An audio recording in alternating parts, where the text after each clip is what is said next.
Kick to the gut. I like it. Welcome to the most stupendous episode of Kick to the Gut. What's up? It's Mister Young. And it's foreign in the building. Bro, I just realized something, bro. What's that? Our intro is so perfect and appropriate to Kick to the Gut, bro. Oh, hell Stone yeah. Cold, bro. Oh, hell yeah. And one AEW representative also there, in Jeff Hardy. Yes, of course. We 'Cause cover both shows on the podcast, so it's fine. Exactly. Bro, I was just thinking about this over the weekend. Maybe we should make a deal. I will only watch WWE, you only watch AEW, so we reduce our wrestling load. Actually, does that sound like a good idea or not? Bro, I mean, it's fine. But we both, our hands itchy, our eyes also cannot avoid. We will end up watching everything. It's just in our nature, bro. That is actually true. Yo, what's up, everybody in chat? I know chat is popping off already because we are fresh off 2 nights of stupendous, some might say stupid action, but we will dive into it. I mean, that main event, right? I know everybody is jumping up and down wanting to talk about the main event, but come on, good things must save to the end. A little bit of the ball tease first before we get to the main event. Wow, I never thought I would hear that kind of phrase on a wrestling podcast, but sure. Yeah. Mister Young, first of all, are you okay, bro?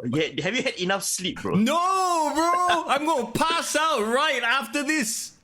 Yeah, because I you know what? I just tell you the truth. I was driving this morning. I was sending my girlfriend to work, and I heard your voice, bro. That's right. Of course, I do the morning show on Power 98 Love Songs, right? So, and we have been going back to the studio now. We're back. We're live, just like how WrestleMania is live in front of the crowd. I'm back live in the studio. My God, that 1 hour of difference, is a lot, bro. Torture, bro. Torture, right? But yeah, I will push my way through it, lah. So this and the crazy thing is, right? Because like an adult, I had to do a lot of adult things. I only watched WrestleMania late at night. I couldn't watch it live. Yeah, bro. You were missing a whole party going on the Discord, bro. Shout out to all our Discord members, bro, on the Kick to the Gut community. Yeah, absolutely. Hey, let's get some of the stuff out of the way. First of all, once again, chat, welcome. Thank you so much for being here. If you're listening to this on the podcast after the fact, though, we do a live stream every Monday at 12 o'clock. Of course, today being WrestleMania Day, it happens right after WrestleMania, so just nice, huh? We're going to talk about it as well. Fresh, very fresh. Very fresh. And also, be sure to join the Discord if you haven't already. Link is in the description of the video, plus you can find it on our socials. Are very easy to get to one, and that's where all the action pops up with the community, with the fam, everybody talking about the latest in pro wrestling. Yeah, don't worry, bro. You're all good. You had to settle all your stuff. I was holding it down, holding the fort down on the Discord, reacting live with the rest of you guys. It was really, really fun these last 2 days. Okay, how are you holding up, by the way, my friends, my Muslim friends? Fasting period has started, yes? Yeah, man. Bro, I was... The great thing is, right, because WrestleMania weekend was happening, I wake up in the middle of the night at 3 a.m., 4 a.m. to get ready for my breakfast, right? Yeah. The bump was happening live. WWE, the bump was happening live. Right, yeah. Yeah, so I had WWE content to kind of keep me company throughout the night, and then the pre-show started 2 hours before.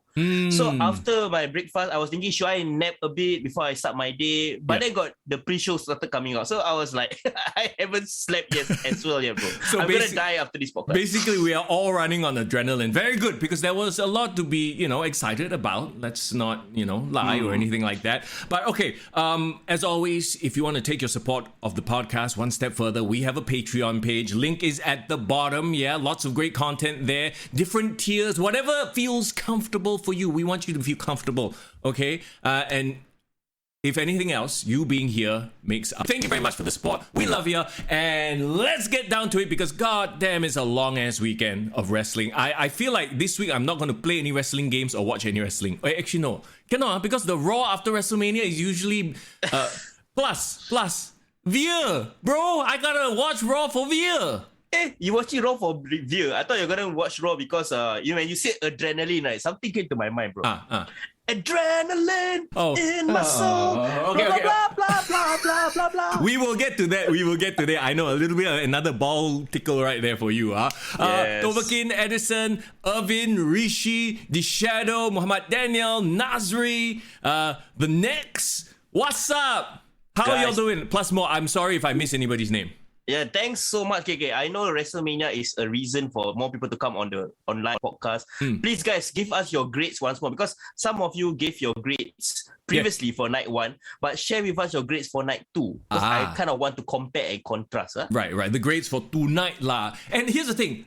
Let's try to, I know it's hard because you always give a grade based off how you come off the night, right? The last thing that happens kind of drags the grade down, but let's try to give it, because I know right now everyone's feeling a little bit ticked off at the main event. Okay, but all right. Let's go all the way to the back. Let's restart this entire weekend with actually still got Hall of Fame. Okay, very quickly, Undertaker Hall of Fame. His speech was 1 hour long, but I was glued the whole way through. I freaking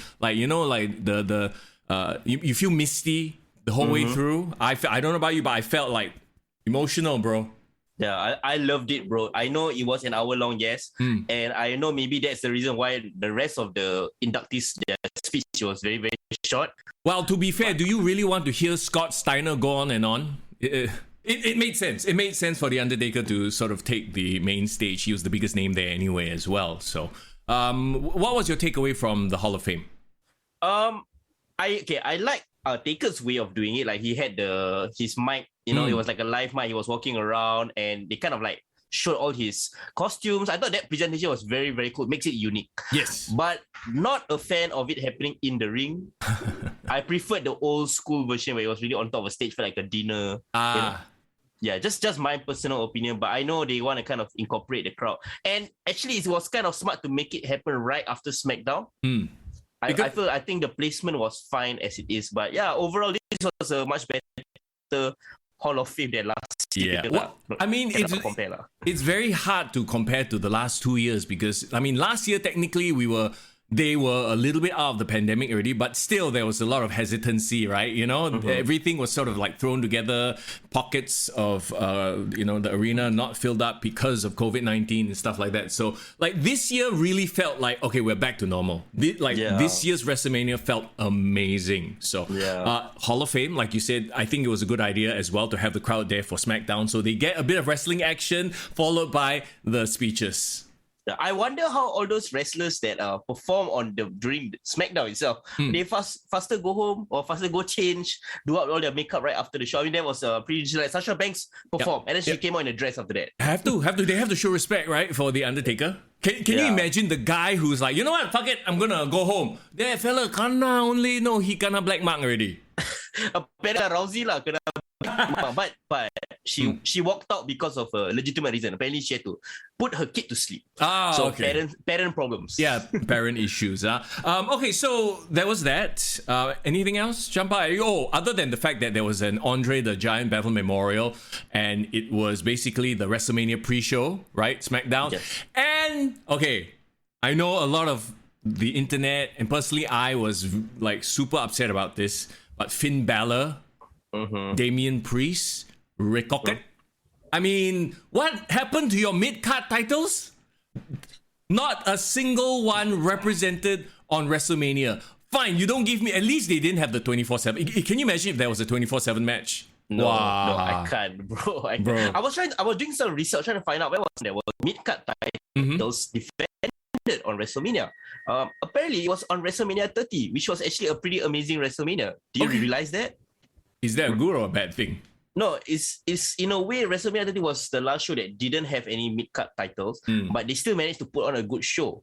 But then it made me try to think like, who was the champion at that point in time? Right. Well, I mean, it's to me a sad state of affairs that, it actually takes me a second to think, okay, who is IC, who is US?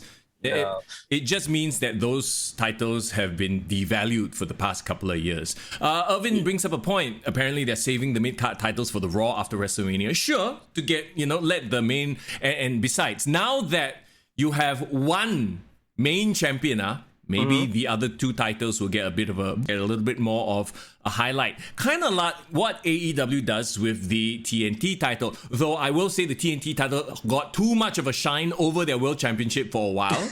You know what I mean? It was like tumbalik, right? But at least they gave it some shine. Now WWE needs to do the same with IC and US. Yeah. No, they have such an easy layup this year. Like they could have done something for Scott Hall. Yeah. They could have done something that's IC related. Yep. Even if they do a ladder match, like 5-6 people. I mean, throw more people in, give it the shine, Yep. name it after Scott Hall. Perfect. Mm.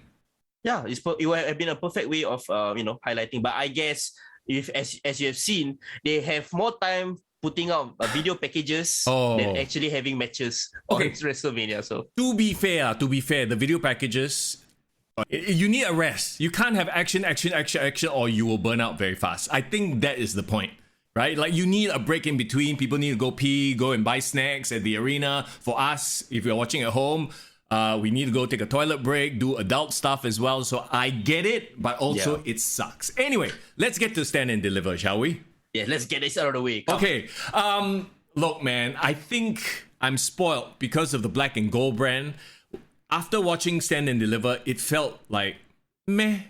It felt like an episode of NXT. Yeah. You know?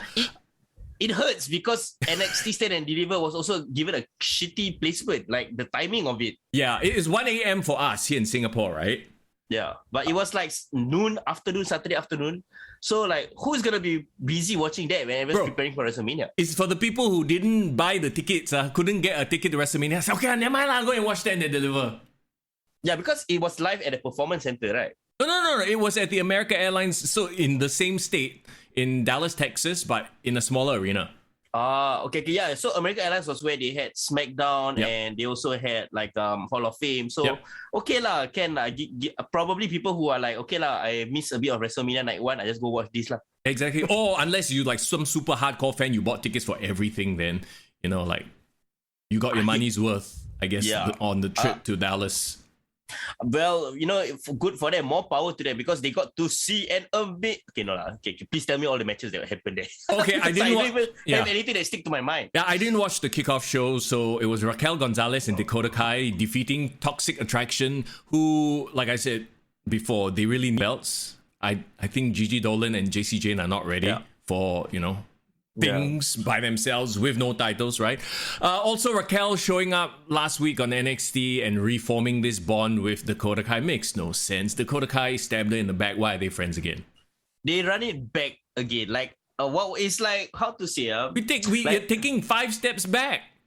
Yeah, no, it's okay. The best comparison I can give this is like Undisputed Era worked so hard to break up. Yeah. Kyle O'Reilly was trying to establish himself as a singles wrestler. Yep. Then go AEW like nothing happened like that. Yeah, exactly, right? So, okay, now that Wendy Chu is kind of in the mix as well, she did, do some distraction. So are they going to be a trio? Are they going to vie for Dakota Kai's friendship? Like I don't know. It just seems kind of last minute. It's like, Raquel is back from injury, apparently. Let's put her back together with Dakota Kai. No need to explain. Not a fan of this Wendy Chu. I mean, I whisper it very softly, but I kind of prefer Tiansha. But don't add me, bro. Either way, I don't know about both gimmicks. Let's move on. Fatal 5-way ladder match. I think AEW has spoiled this sort of match already because by those standards, this was... I mean, don't get me wrong, there were a lot of high spots, cool spots, right? But Cameron Grimes and this whole, like, I'm doing it for my dad seems like a very last-minute storyline. Again, everything seems sort of like, okay, there needs to be a reason for him to do it. Let's just drag this out 2-3 weeks before the actual event. Yeah, why suddenly his dad come into the picture? I mean, if anyone who should be a father figure to him, it should be the $1 Million Man lah. Yeah, well, I mean, there was, like I said, like there was never any real like mention of his dad being his influence, blah, blah, blah, that kind of thing, right? Yeah. So now that, because he's a babyface and he has nothing else going for him other than that, it's like that's the only thing they can just bring it up because there's no time to bring up any other story. He has no real feud with anyone else here. Oh, okay. Yeah, and that's the thing, like, they were literally just shoehorn a bunch of people. Yep. They are part of the mid-card scene, I admit, but like there's no like woven stories. Yeah. Like between 6 of them. I mean, God lah, but I'm actually glad that Carmelo Hayes dropped the title. I feel like he wasn't doing much. Like he is spectacular in the ring, but in terms of as a character, I'm sorry to say, he's like another Street Profits, like another party. Like no, okay, he exudes more cool than that. But you know what I mean? Yeah. Like him and Trick Williams. What has he done that is different from Isaiah Scott Swerve? He's not a music producer, bro. He don't He rap. sit in the barbershop, right? Yeah, he just sit in the barbershop and act cool. That's about it. It's like, all right, well, I want to see more, right? Yeah. The thing is with Cameron Grimes, he is. I mean, the win is well deserved. As in, it was a long time coming. He deserved to win it, but unfortunately, they are giving it to him way past his peak. His peak was, I dare say, even during the stupid Duke Hudson shit. This was not the version of Cameron Grimes that people fell in love with. Yes, exactly. And like I said before, he's now all clean shaven. What the hell is that? His chest hair was what made him special, man. It's like you're giving the world title to Happy Corbin. Oh, When the God. thing that made him popular was Seth Corbin. Let's not even go there, okay? Let's move on then. Okay, and this one really, this one hurt, bro. This one hurt, okay? Tony D'Angelo beat Tommaso Ciampa.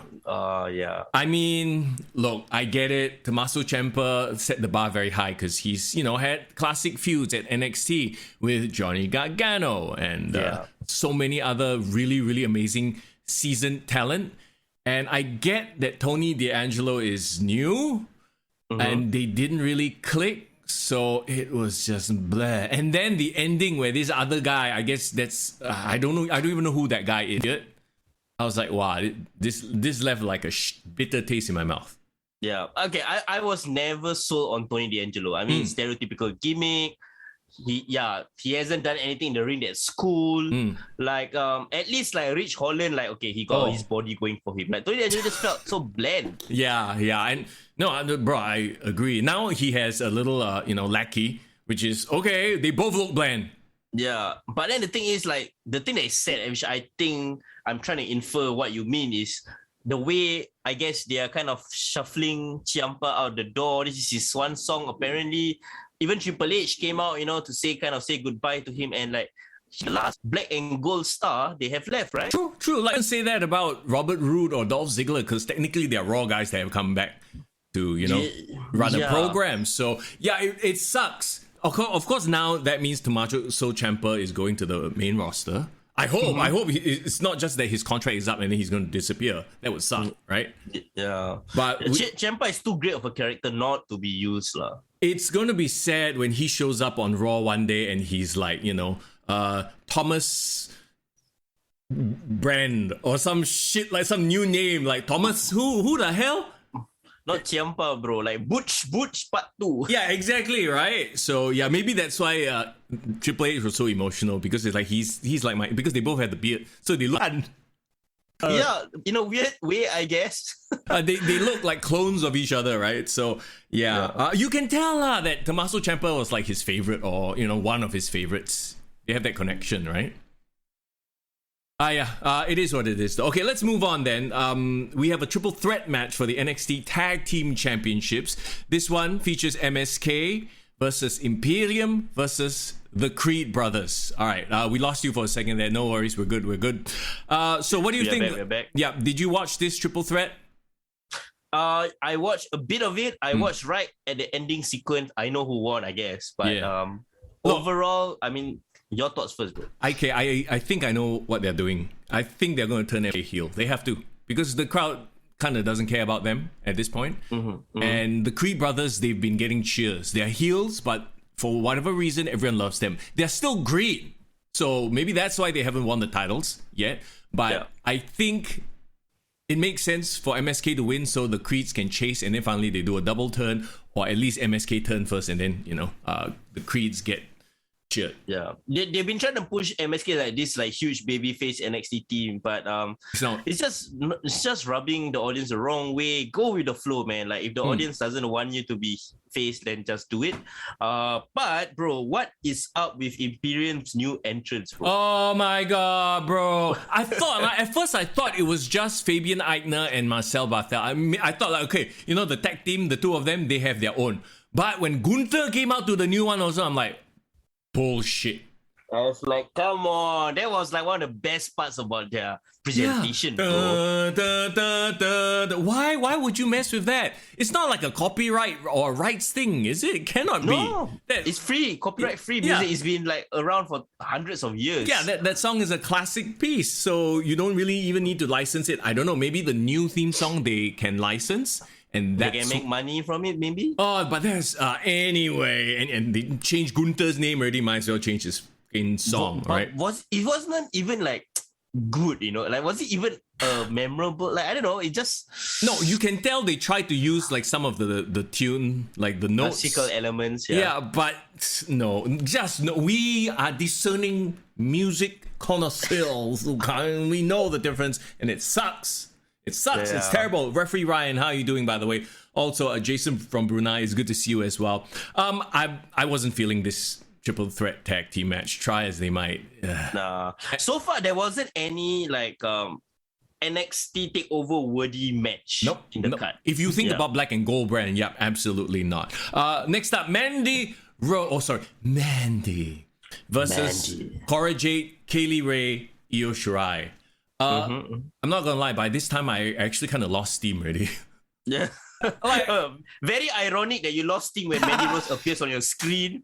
I lost steam for wrestling, but you know, Okay. other things. No, I mean, you know, to your point, Mandy looks amazing. She looks like presentation-wise, she looks the best she's ever looked. When the bell rings, okay lah. Let Kaylee Ray and Io Shirai do the work. Cora Jade is still green. She needs a lot of work, right? That is to be expected. But actually, from a presentation standpoint, the funny thing is Mandy Rose and Cora Jade, they have the like most strongest like look. Yep. Io Shirai, I think, is a bit dated already. Her look, like we've seen that, you know, Io Shirai look for a long time. I think maybe need to upgrade. Kaylee Ray, same issue. But it's so weird when you say that because Io Shirai, I get it because she's been like this badass heel for like a couple of years in NXT. I think she is really ready for the main roster. That's my opinion. Kaylee Ray hasn't been seen by a lot of people because she's been doing most of her work in NXT UK. But it's interesting that you say that when she went to the main roster, she also feels very dated. She does, right? No, maybe because we have seen her from what little crossover they've done. And I mean, I guess you're right. I forget sometimes that, you know, because we do watch all the products that we might think it's not fresh, but to other people, maybe it's fresh. But also at the same time, like Kaylee Ray, her best work was as a heel. And now she's like, I'm a face, but I like to smash shit. Like, what the hell is that? A bit miscast lah. Is that what you're trying to Yes. Okay. And Io Shirai, another same thing. She's intense and she did her best work as a heel. Yeah, not a face. So now the two badasses who are faces versus like the true baby face is Cora Jade in this, right? So perfect cast, and of course Mandy Rose. Yes, the chat has brought up the new NXT Women's Championship looks very nice. I like it with the iridescent glow and shit like that. I love it. Yeah. It fits the color scheme of NXT, so yeah, go for it. Would you say that now the best looking belts right now in the industry is like NXT's women's title? And I think I really like the AEW women's title, the new one as well. Okay, yeah, sure. You know why? Because they're new. A lot of they're legitimately well designed, well crafted. Yes, that. But let's not forget, like the other championships, the main championships, they've been around for a while, so they have this legacy, and they're held back by legacy. Oh no, you have to do it like this. You have to do it grand. Whereas the women's one, because they're new, they are free to try things. Oh, okay, I get your point. Yeah. That's what I feel about that. So okay, Mandy Rose retains. To me, it makes sense. You know, I don't think Io Shirai needs this. She maybe just needs to go to the main roster. Kaylee Ray needs to establish herself a bit longer for the North American audience before she should be champion. Cora Jade, too green. Let Mandy Rose be dominant. Yeah, that's the thing. Mandy Rose, I guess, kind of like is undisputed champion at this point in time. Like she does deserve to lead the brand, but like you're right, she still have a bit of question mark on her in-ring ability. But we can't deny that she's improved in terms of, as a character, as a presentation. But who's next? Who's next in the women's division that will step up in NXT? Who's next? Who's left?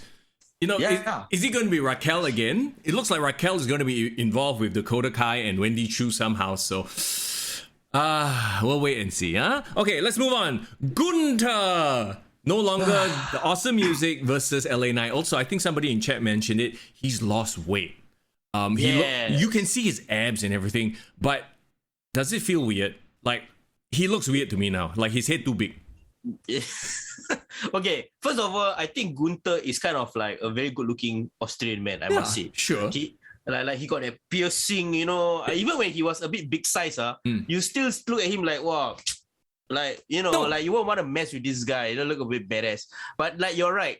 I think I kind of like him a bit fatter. Yeah, no. See, no, it's not at all, because he did look menacing as a bigger guy. Now that he's lost weight, he's actually, because he doesn't have. I feel like I'm body shaming people, but that's not what I mean. Like, what I'm saying is, when he was like, he had a bit more padding, he looked more filled out, right? So he had like bigger shoulders, and he looked legitimately badass. Like you know, like when you look at strongman competitions, they aren't necessarily the most built, but they're big. Yeah. You know what I mean? No, like him in his original form. Yes. Like he looked like he can face off against Brock Lesnar, Bobby Lashley. Yes. And feels very like, you know, like I can see them competing. Now he's lost weight, but he hasn't gained mass. You know what I mean? He hasn't gained that bodybuilder muscle. Yeah, so he just looks tall and skinny. So I'm like, it actually takes away from his allure. And interesting. His head very big. Like compared to the body, it just looks weird. Yeah. It looks like, you know what, like the Toy Story, like the Andy, the toy. Yeah. I don't know whether you watch Toy Story. Oh, yeah. I know. Yeah. Woody. The owner. Yeah. Oh, the owner. Okay. Right. Yeah. Jason, we talked about the Hall of Fame speech already, right at the start of the show. Yeah. Okay. Well, first, but to put a bow on this, like the match itself, I feel like LA Knight is meant to be on the main roster as entertainer. Yes, you're right. No, this match felt very weird to me. I think they have no chemistry. They're wrong styles. Yeah. He's clearly not like the guy that can go toe to toe with Gunther in his, like, you know, like in terms of the in-ring ability. Yeah.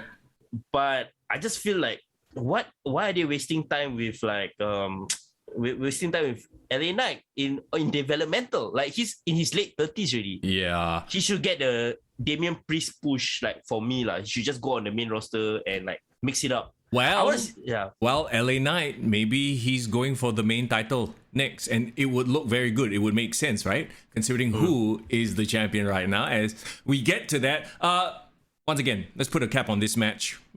Let's chalk it up to their styles just didn't fit. I think Gunther works best if he's fighting a true underdog. LA Knight does not come off across as an underdog. Like Ilya Dragunov had his best matches with Gunther because, well, Ilya Dragunov is a total underdog. He just gets blistered and destroyed. So you root for him, right? Here it's like, not really. And this, like I said, this new Gunther, visually, it doesn't work for me. I am sorry, he's too skinny. Please put on some weight. I wonder who's the one that's telling him to, like, you need to lose weight so you can make it to the roster. Like, really? He's losing weight, but he's not gaining bulk or mass, like, you know, muscle. So Anyway, let's move on then. Main event, Dolph Ziggler versus Braun Breaker. Dolph Ziggler, of course, coming away with the win, thanks to shenanigans. It wasn't a bad match, but it didn't set the world on fire. It also kind of confuses me a bit. Okay, why did it confuse you? No, because if NXT 2.0 is supposedly to be like pushing all the young stars, right? And then you have your world champion, your NXT champion, like a 40-year-old guy. I mean, no offense, Mister Young. I'm just saying that Braun Breaker should have won the title back and be the one that's leading the charge into the future. Well, it's quite obvious, right? Braun Breaker is going to the main roster, so they're like, all right, let's have one more match, and then bye-bye. Dolph Ziggler sticks around NXT instead. Yeah, but is it too soon? Like, isn't it too soon? It's 100% too soon. But you know what? Vince doesn't care lah. He's like, okay, have Braun Breaker show up on Raw, have him, you know, do like smaller matches, let him squash like guys like Finn Balor, like Ricochet. Oh my god, poor guys lah. Basically, the internet's favorite wrestlers, he's gonna squash. You watch.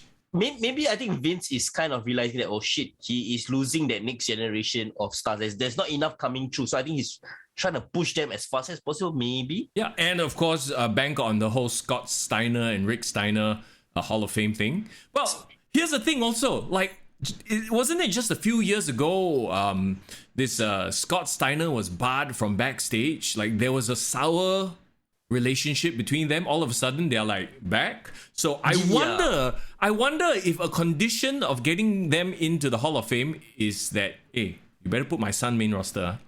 Yeah. You know, I read the reports. Apparently Scott Steiner like talk shit about the Hall of Fame. Like, I will never want to get inducted in the Hall of Fame. Something like that. Yeah. So Or maybe to lure Scott Steiner back, they're like, we'll put your nephew into the main event. Speaking of which, I really did enjoy when Braun Breaker sit in the Hall of Fame. Okay, I'm gonna risk my career by giving my uncle a life mic. Yeah. That's quite funny. So I mean, he's very aware of his Steiner reputation. So there you go, Stand and Deliver. I would give it like a 6 upon 10, honestly. Yeah, oh, man, it was the most forgettable thing this weekend, and I'm also counting AEW Rampage as well because I watched AEW Rampage. Really? Okay. Is there anything that jumps out, or like I completely didn't even care about? Like, I don't even know what happened. I didn't even look at anything on social media. I was like, whatever. Like, this weekend to me was all WWE. It was missable, but it had a good main event match. They had Powerhouse Hobbs versus Keith Lee. So if you want a good horse fight this weekend, that was a good match to watch. Finally, okay, did the match deliver? Was it, or like, did Keith Lee step up, or is he still kind of like finding his feet here? Clearly there was shenanigans from like Team Taz, but they really work well together. Like, I'm not saying it's on the level of Keith Lee, Dijakovic, but like I think this was Powerhouse Hobbs' best like performance, like showcasing himself, and Keith Lee had a lot to do with that. So good on them. Okay, cool. Let's move on then. WrestleMania Night 1. It's time for the stupendous. Are you ready for stupendity? Stupid. Okay, look, man, like, just the crowd there alone. Like, every match, if you want to give star rating, you must plus 1 star for the crowd. Because Dallas was lit. They were ready for this shit. Even though it went like 4 hours long, they were still all the way there for the last event, or the main event, right? Yeah. Bro, what about that entrance from Mark Wahlberg, bro? I had a nice surprise. I know, I'm not surprised. Okay, so why Mark Wahlberg? Is he promoting something, or like they just needed a celebrity rub? Because he has nothing to do with Dallas. Yeah, he's nothing to do with Dallas. Like, I was thinking, like, what is he promoting? I don't know whether he's got a movie out, but somebody put in a comment, right? It makes sense, because WrestleMania is big and blockbuster, like Michael Bay's Transformers. Sure. So it makes sense to have a Transformers actor there. Well, that's a good point you bring up, because the first thing I thought of was, while watching WrestleMania, WWE delivers on the spectacle. Like, they know how to put on a big spectacle. Like, as much as we enjoy AEW, every single one of AEW's pay-per-views, even their main ones, doesn't match up to a WrestleMania. Can we agree on that? Yeah, clearly, bro. Production quality-wise, making it feel like a big deal, like an actual event. Yep. Like, when you say World Cup, Super Bowl, like, WrestleMania is on that level, that tier, and tonight, these past 2 days proves it clearly. Yes. Like, they just dump all. Maybe that's why it's almost like the mentality where, all right, our one night of the year where we just dump all our resources into is WrestleMania. The rest can relax. They can just cruise. You know, it feels a little bit like that, doesn't it? Yeah. And also, right, I think I had to commend WWE because I think they have been smarter with their celebrity tie-ups recently. Like, there's no has-beens anymore. You know what I mean? There was a time where they had like Snooki Mickey Rock, like people who like not really mainstream. Yeah, I think they, like you mentioned a few weeks ago, they are more selective. They are picking people who are actual fans who can represent the brand well. Like, even on the pre-shows, they go with like people, stuff like that, and when they can talk very well about the product. It's like, do you remember a time where they would have like actors, and then when they get interviewed, they like obviously don't know anything about the product. They just like, oh yeah, I'm having a lot of fun. Correct. They know nothing about the wrestlers. So, bro, you alright? All of a sudden, foreign for once is silent. I think we're having a little bit of a lag issue here. Okay, there you go. Okay, I can hear you. Yeah, Good, just good, good. show everybody a big smile, can already. Hey, there we go. Okay, I was just about to make that a point, right? Like I think it's smart. The last 3 years they've been using the Weekend as their official team. Like I know it's weird. Like, it was weird for me to say, hey, why is the Weekend part of WrestleMania? But I mean, he's the biggest mainstream artist in the world right now. Like it makes sense. Yeah, exactly. Bruh, they had Jake Paul on the pre-show, says Edison. So yeah, you know, as far as all that is concerned, right? Brilliant marketing. You can tell that's where their head is at. And that's why maybe the product, the pro wrestling, is taking a back seat to the marketing, the spectacle, the production. You know what I mean? Yeah. But of course, we have to count on the wrestlers to deliver at the end of the day. Like that's the whole point of all this marketing can bring you eyeballs to the product. Yeah. But what is the thing that is gonna be like they are gonna be watching it for? At the end of the day, it's still gonna be the wrestlers having the matches. That's true. And that brings me a point I want to make later, which is a bit sad and something I've said a million times, very telling on the current product, but we'll get to that in a bit. Okay, so we kick off the stupendous night with the Usos versus Shinsuke Nakamura and Rick Boogs, and a bit of a bad start to the night. I think we all saw, right? Rick Boogs tried to like carry both Usos and his knee just went oof. Who else thought that was a work? Because I thought that was part of the match. No, I thought that was real. Like you can kind of tell. Like he didn't either that or he was acting really well, but he wasn't. Like I mean, he blew out his knee or something like that, right? When I first saw it like live, I was like, oh, okay, maybe they're trying to tell this story of like something happened kind.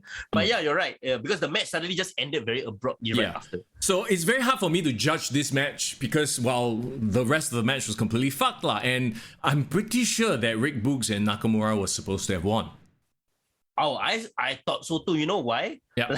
Why? Just by their outfits, they finally look like a team. Bro, they got sponsorship. Oh yeah, they got the sponsorship as well. Some drink company or something. So they were being sponsored. I'm like, of course they're gonna win lah. And then you start off the night with like a high, right? To get the faces, the face win, and everyone pops for them. But unfortunately, they had to wrap it up and like, okay, freaking just keep the titles on the Usos because there's no way Shinsuke is gonna be defending by himself. Yeah, but it's no big deal because Usos are great. So, like I'm not upset by the result, but I just feel bad for Boogs. Like you're right. It sounded like you said you feel bad for boobs, but anyway, that's neither here nor there. Div Royalty. I will never feel bad for boobs. Div Royalty says I initially thought it was a work because the commentator said something about Jimmy doing it on purpose. Like this is kudos to the commentators. They actually several times they tried to cover up for things that were not supposed to have happened, which hey, that's why they're there. They're professionals, right? Yeah, they try to explain it away. Yes, storyline wise. Yeah, so that's good. It's the classic. He didn't get all of it, but when they miss moves or they botch, let's move on then onto the next match. And okay, in a lot of ways, I feel like this should have been the opening match. I mean, okay. Maybe Shinsuke and Boogs would have electrified the crowd, but because of the accident, it kind of put a damper on things. So I kind of felt like this could have been the opener. Drew McIntyre versus Happy Corbin. I mean, okay lah. I get why you say that, but I wouldn't have put this as the first match too. Well, why are you afraid of the attempted decapitation? No, like if it was Drew starting the show, I think probably the crowd will pop. Yeah. But I tell you, if it was that stupid Madcap Moss music, the dun dun dun dun, I'm gonna cringe my ass off, bro. I mean, Matt did win the Andre the Giant Battle Memorial. I don't know what that means. It could mean they're giving him a push, but he definitely deserves something. Just maybe he needs to evolve. He's a great performer. You can tell he's good in the ring. Yeah, and he has great body, also. Great look and everything. So just let's have them break up. Okay, just have a better gimmick, please. Yeah. So talking about the end of days, Drew McIntyre is the first guy to kick out of the end of the days. Ooh. Was that even a thing? I didn't even know that was a thing. Apparently, it was a thing. That I also didn't realize it was a thing until the commentators said so. But hey, you have to expect it. This is WrestleMania, the one night of the year or the 2 nights of the year where every finisher can kick out on.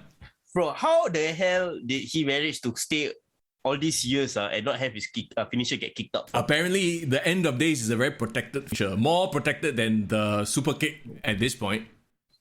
Yeah, that and the one wing angel apparently same level. True. Okay, so Drew wins. Makes sense. He decapitates the ring. The poor ring crew got to set up shit, and we're only 2 matches in. Yeah. Oh, that what was funny was like when he cut, right, and then there was the firework explosion at the same time. Oh, yeah. A bit over lah. It's like boom. Hey, whoa, hey, relax. So the pyro guy is trigger happy and everything. Yeah. I mean, I thought it was a good horse match. You know, 2 hard hitting guys. It didn't set the world on fire, but it was great for like an opener. Yeah, I really hope Drew goes back to the main title picture. I think they need someone to fill up the space now that Brock is not around. Probably. That's true. Well, that's the thing. The rumor is he will continue to be around. And judging by the finish, I don't think he's going to just walk away. Yeah, I mean, like, we shall wait and see. But like again, Drew McIntyre has already spent enough time in purgatory. Yeah, as I would say, like he deserves to be the main event. Irvin says the sword got Kane powers. You know, like when you play Elden Ring, some sword got special powers. This one got fire power. You know, it's not just a claymore; it's claymore plus fire damage. Oh my god! Okay, guys, I need to get on this Elden Ring bandwagon. You guys have been talking about it all the time, so yeah, I'll check it out soon. The Miz and Logan Paul. They look good together with their outfits, and Logan Paul freaking came out with like a Pikachu card or something like that. It's like it's the most expensive collectible out there. So, bro, dude is like rolling in the cash.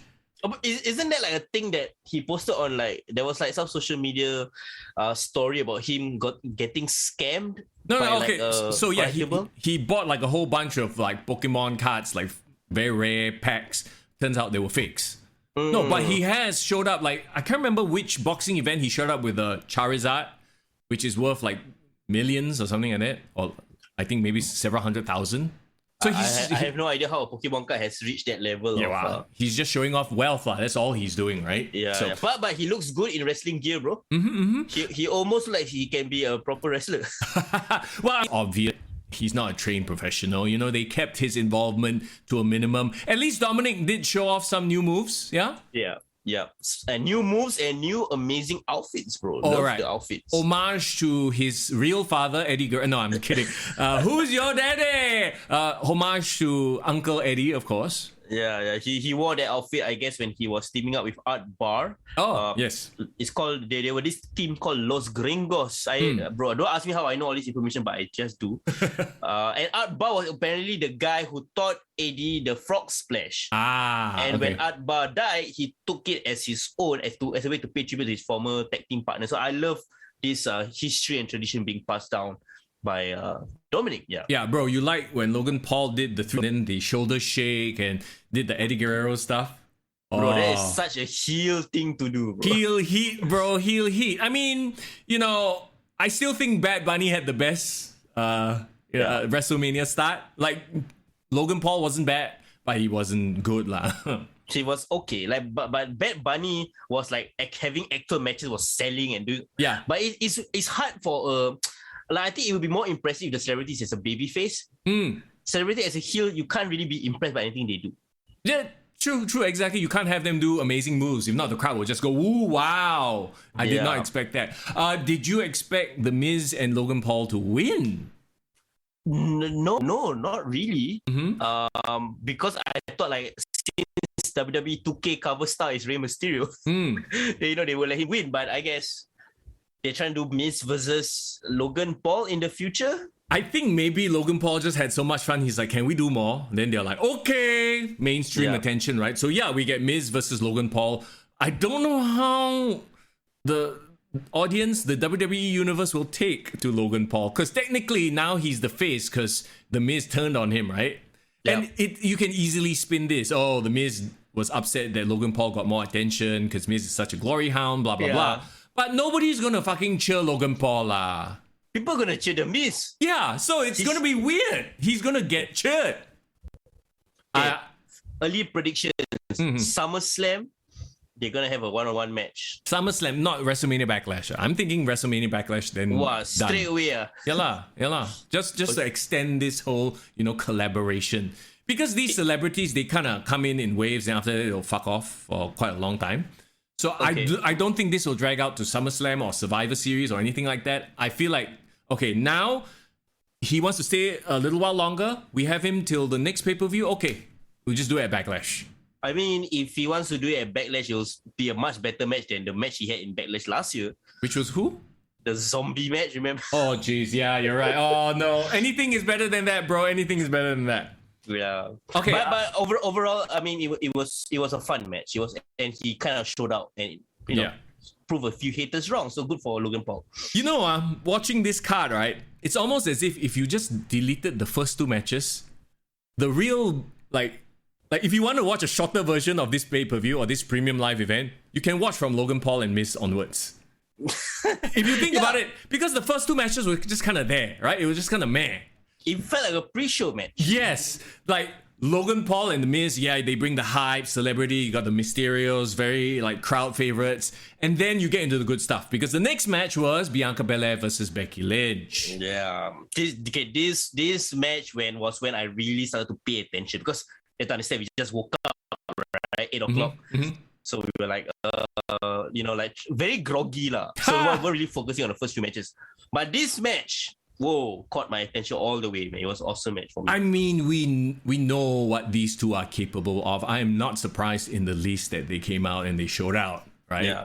Can we talk about the entrances first, bro? Oh, yeah, sure. Well, I mean, okay, Becky, she just came out of a SUV, so it was all right, I guess. No, I mean, I thought you can appreciate the Marvel entrance, bro. The Marvel entrance?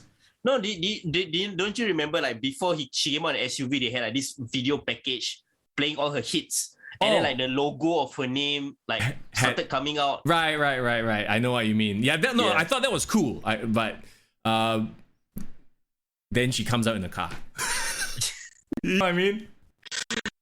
I wonder what kind of car was it? Was it something to do with the state of Texas? What kind was it like I don't know. I have no idea what the reference was, but I mean, she looked amazing. She looks like Hayley Williams from Paramore with the new hair.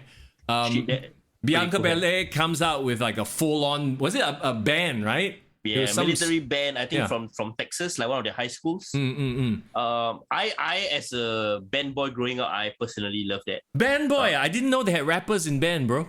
Bro, I used to play percussion, bro. Oh, is it? No wonder your timing is so good. Yeah, military band. But it reminded me of another WrestleMania entrance that I really liked growing up. Do you remember John Cena's entrance from WrestleMania 24 when he also came out to a military band? That's right. Yeah. So I kind of like it. And we both love Bianca Belair's theme song. Like it's popping, right? Yeah. So having that band element or like just I know this girl better win, like if not like it's a waste of all these resources. That's true. It was, I mean, you just have to watch the match yourself, lah. No need for us to get into the details of it. It was do you think it was the best match of the night? Because there's still one more after this. It was the best match of the night up to that point, I would say. Okay. I would say up to that point because I don't know whether you saw today, Bianca Belair posted a photo of her eye. Big bruise, freaking swollen and stuff like that. I was trying to see where did she get injured, but I can't really tell which part got her injured like that. Let me put it this way. Best women's match of WrestleMania, period. Period. Even better than last year, Sasha Banks versus Bianca Belair. Oh, no, I mean this year's WrestleMania. Oh, okay. Best match of this entire weekend. I mean, for the women lah. Yeah lah. Okay. Yeah.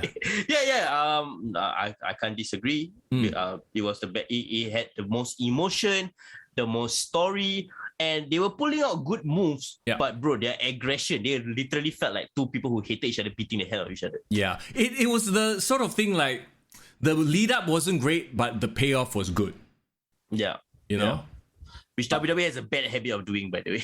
Oh, yeah, right. Irvin says it was the Molly go-round that gave her the bruise. Okay, yeah, that Molly go-round looked like it missed. It looked like she kicked her in the face. I think one of the commentators even said it was like a drop kick or something off the top. Actually, it was a Molly go-round. I think that's where she landed, like foot first into the eye or something. Okay, now I remember. Yeah, she did a Molly go-round and then they played the replay and it was slow-mo. Yeah. You can literally see the heel right in the face. Yeah.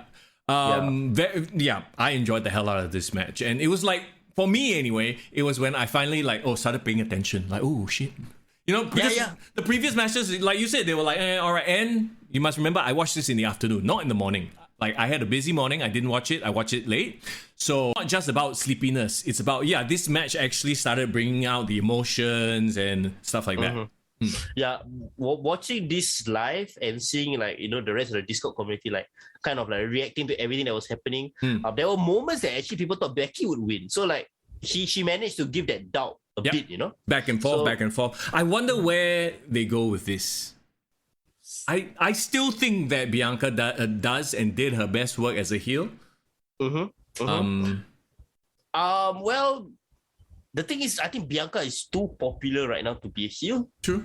Maybe, she's a great ambassador. I think she's the next in line to be the next big star after Flair. Yeah. Okay. I just hope that. Actually, I do hope that they decide to push her down our throats, because you know what that means. It means the crowd will turn, and then they have to turn her heel, and that means good things for her character. Either way, I think she will do an amazing job, and you know that she can deliver in the ring and as a promo, as a presentation. I tell you, bro, if you put her in front of any random casual fan, they were like, oh, who's that girl? She's pretty dope. Yeah, she's an athlete lah. She looks like a legit badass. So there you go. Let's move on then, and from Becky Lynch losing the title to her husband having a mystery opponent, all right? Yeah. So he does his big entrance. Oh, he had a choir as well, which was awesome. Yeah. Here's the thing, this is so weird to say, but the ones who didn't have a match at WrestleMania ended up having the best moments in WrestleMania. Yeah, they did. Like Seth Rollins included. The unplanned, quote unquote, unplanned stuff, right? Yeah. Because that's how you deliver a surprise, you don't tell them. Yeah. Even though, I have to say, the build-up was very, very stupid. Okay, because he went through so many hoops, he jumped through so many hoops to try to get a match at WrestleMania. And then finally, when he went to Vince McMahon said, why didn't you just ask me? Right? Yeah. Okay, I also thought, you actually quite dumb. You can just ask the chairman. I mean, okay lah. At the end of the day, it's he's like, oh, I didn't want to ask you, but then, he had to do all this bullshit. Yeah. But I admit him jumping on the desk and dancing in front of Vince McMahon quite funny. Yeah. Bro, at this point, he's so invested, and I think we've talked about this before, right? Being invested in your character to a point where you're like, this is stupid, but fuck it, he's having fun with it. It looks like he's actually, this more power. I can believe that he's become this megalomaniac. Yeah, and of course I think what made this so anticipated is we all know who he was gonna be. Just WWE was just playing dumb. It was just like AEW. We all know CM Punk was gonna be the one, but there was just enough of that hint of doubt that made us feel anticipated. Is this really gonna happen? Who put out the thing where it could be Shane? Just at the last minute, right? Just to stir shit, right? Yeah. No, that was a good idea, right? Just to throw that out. Is it really freaking Shane that's gonna shout, "Here comes the money"? It was April Fool's, bro. It was an April Fool's joke. I know, but it would have been funny if "Here comes the money" and then the crowd will boo like mad, yeah. And then Shane Vivian was like, "Oh, sorry." No, didn't mean to be here. Yeah, it's actually no. But okay, let's get to the moment, right? And then lights go out, and then wrestling has more than one royal family. You know what? I felt chills. Okay, it's the The second I said that, Chelsea got angry. My dog, she got angry, and she also don't like Cody. Oh no, your dog also got the American Nightmare. Yeah. To me, right, I think that's the difference, between what he did in AEW and the presentation of being at a WrestleMania, the moment. AEW has a tendency to overdo things. This one is all right, they built up to the moment, it happens, it actually gave me the tingles.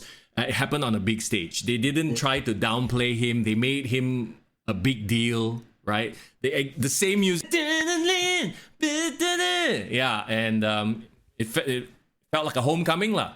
Yeah, bro. Whoever gave the idea to tell Cody, okay, I want to eliminate your first 30 seconds of like opera music. Kudos to them. You know the no waste time, straight away. Yeah. Wrestling has more than one royal family. Like that's smart. Yep. But it fits into the whole WWE style of theme music. Right? It's always the catchphrase followed by music. Yeah. And of course, it kind of helps us get to the point. Yeah. Remember like how Kenny Omega took so long to get to his entrance? Yeah, it became okay, get on with it, like quit wasting everybody's time. Yeah. You're right. I got chills when like I don't know where you know the lyrics, but it says that the crowd is here about to blow. Yes. And at the exact moment, Cody like started to like rise from the stage. And then the crowd popped like crazy. Yeah, and bro, you can't deny it. Like we have talked shit about Cody all the time. You know, we made fun of him and all the reactions, blah blah blah. But I think the crowd just loved the fact that this was real, that this forbidden door back to the WWE became reality, and Cody was the perfect person to defect. Well, he's not only the perfect person, I think like he's the only person who could have, because if you looked at the AEW roster, he was the most, other than Chris Jericho, he was the most WWE AEW guy, right? Even Daniel Bryan was more indie than he was ever WWE. Does that make sense to you? Yeah, CM Punk as well, Boxley. Yeah, like Cody was the most Vince McMahon-ish like character, creation out of that whole group. I would dare say he wasn't a good fit for AEW. No, you're right. You're absolutely right. Because I remember when he left WWE, it felt like very awkward because he was such a WWE guy. Yep. There was always like doubts whether he was gonna fit into like the Bullet Club. Yeah. Whether he was gonna get along well with all these like indie guys, right? Yeah. But I have to admit he was smart. He leached on them. Yes. No, you're right. He sort of used them as a springboard, and then he became like the main event for a while anyway on AEW. He got the TV shows. He made himself a bigger star. Mm-hmm. And then he leveraged that. Yeah. Before we dive into the match, I actually found like a footage of a media scrum that Cody did this morning, right after WrestleMania. So where he basically answered questions from all the media, right? Yeah. And he really like shed the light on a lot of things that like, most fans want to know about, like what happened, how he departed AEW, what is his point of coming back to WWE, and some very interesting tidbits. Basically, what he's essentially, right, for him, he's always wanted to be acknowledged and accepted in WWE. Sure. But because he kinda like scorned, he felt like a red-headed stepchild. He didn't feel love, so he left lah. So it's as a way to like kind of prove that he was worthy of the love. That's why he dyed his hair blonde, so he's no longer redhead. So you can't be a redheaded stepchild now. Okay, got you. Clearly, right?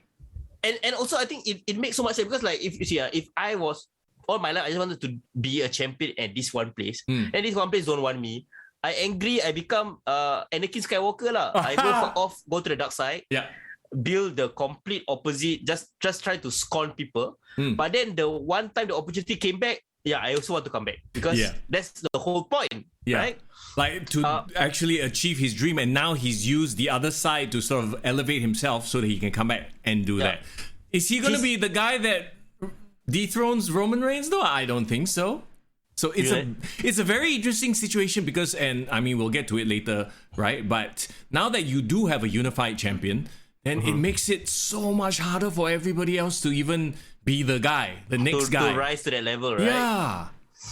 It's interesting because he said the whole point of him coming to WWE is because he wants to do what his father never did, which was become a world champion in WWE. And one very interesting tidbit he admitted. He said that he doesn't want a management role ever again. He done. He admitted that he wasn't a right fit as an EVP. He said he was cool for a minute, but then he realized the responsibility and people will shit on him. And he said he wasn't mature enough. He admitted he wasn't mature enough to be a management role, executive role in wrestling. Yeah, I mean, it's probably got to do a lot with having to deal with people like the Young Bucks, with Tony Khan. To be fair, people like the Young Bucks, they are also new to this, EVP thing, and they've sold. No, this is a whole other conversation. I don't want to go down this road. Let's concentrate on on the match. Okay, here we go. Yeah, Seth Cody and Rollins, Seth, go. Cody Rhodes. Look, we've always said that Cody was, despite his 20-minute promos, and this is going to be interesting to see whether he gets 20-minute freaking self-indulgent promos on Raw or SmackDown. Okay, We shall see tomorrow on Raw. yeah, this fucker come out and just talk for 20 minutes. Oh, that's it already. No, I think they will make him be more disciplined, which is good, which is a very good thing, right? Yeah. The match between him and Seth, I mean, come on. These are two guys who I don't know if they are the best, but they're pretty much up there. This is interesting because I feel like both of them have indie experience and both of them have WWE experience. And I think this match combined the strengths of both elements. Yes. Yeah, because they really had a good work rate match. Yeah. They did well. But they sold and it had story. Yeah, their experiences kind of tumbale lah. So Seth started with the Indies, then became a WWE guy. Cody Rhodes the opposite, WWE guy, then went quote unquote Indies. Yeah, and I personally thought this was the best match of night one. Okay, I see. I like both this match and the Becky Bianca Belair. I can't choose a better match. You know what I mean? They are different. They serve different purposes. They brought out different vibes. So I kind of I'm going to take the easy way out. Yeah. Draw. It's a tie. Those two are the best matches of night one for me. Okay, but I will be different. I will commit because bro, this match just the last time I felt this way about a match, right? Yeah. Interestingly enough, was a Cody match versus Dustin. Yeah, 2019. Like the last time, okay, for me, right, how I really enjoy a wrestling match is when there's drama, there's great wrestling, great psychology, great tributes. Yep. And this match had everything, bro. Like I love the Triple H pedigree teasers from both of them. Yeah. Because like both of them are kind of one is a disciple of Triple H, one is like a known like big fan of him but also hates him. Yeah. So that was perfect. I love that tease. I love the Cody Cutter that he did. The one where he ran up and then he did like the Cody Cutter. A lot of people don't realize that, but technically it's a tribute to Randy Orton. Don't you think so? Well, I mean, it's in RKO, the same thing. But I don't know if it's a tribute. He just, stole the move. Yeah. Well, definitely. I mean, he's one of his mentors as well. Sure. And of course, who can forget the whole like crossroads, two crossroads, and then he did the bionic elbow. Oh yeah, his dad. Yeah, Dusty tribute. Yeah. So I think that was great, but take nothing away from Seth Rollins. Bro, not only did he freaking, go in there and work, he put over the guy who's coming back. Like, you got to give it to him. Like, who else would have done that, right? I feel like there were only two guys that might have been in the running to be Cody's return match. It was either Seth or Kevin Owens. Okay. I feel like Kevin Owens and Seth Rollins, they could have at some point swapped roles on WrestleMania, and it could have worked as well. Does that make sense? And I think that's the thing. Like, I feel like Seth Rollins' work has been really underappreciated, I think, the last couple of years. But fans are starting to realize, like, he's pretty awesome. He's one of the greats of this generation, man, along with Roman Reigns. But he's forging his own path in a way. Yeah. Like, I mean, Roman Reigns is like the star, right? He has the look, he has the championships. And Seth is sort of like this guy who's quietly outworking everybody and just committing 100%. You got to appreciate that as well. So I really do hope he gets his shine somewhere down the road with a little run, but give it a few years lah.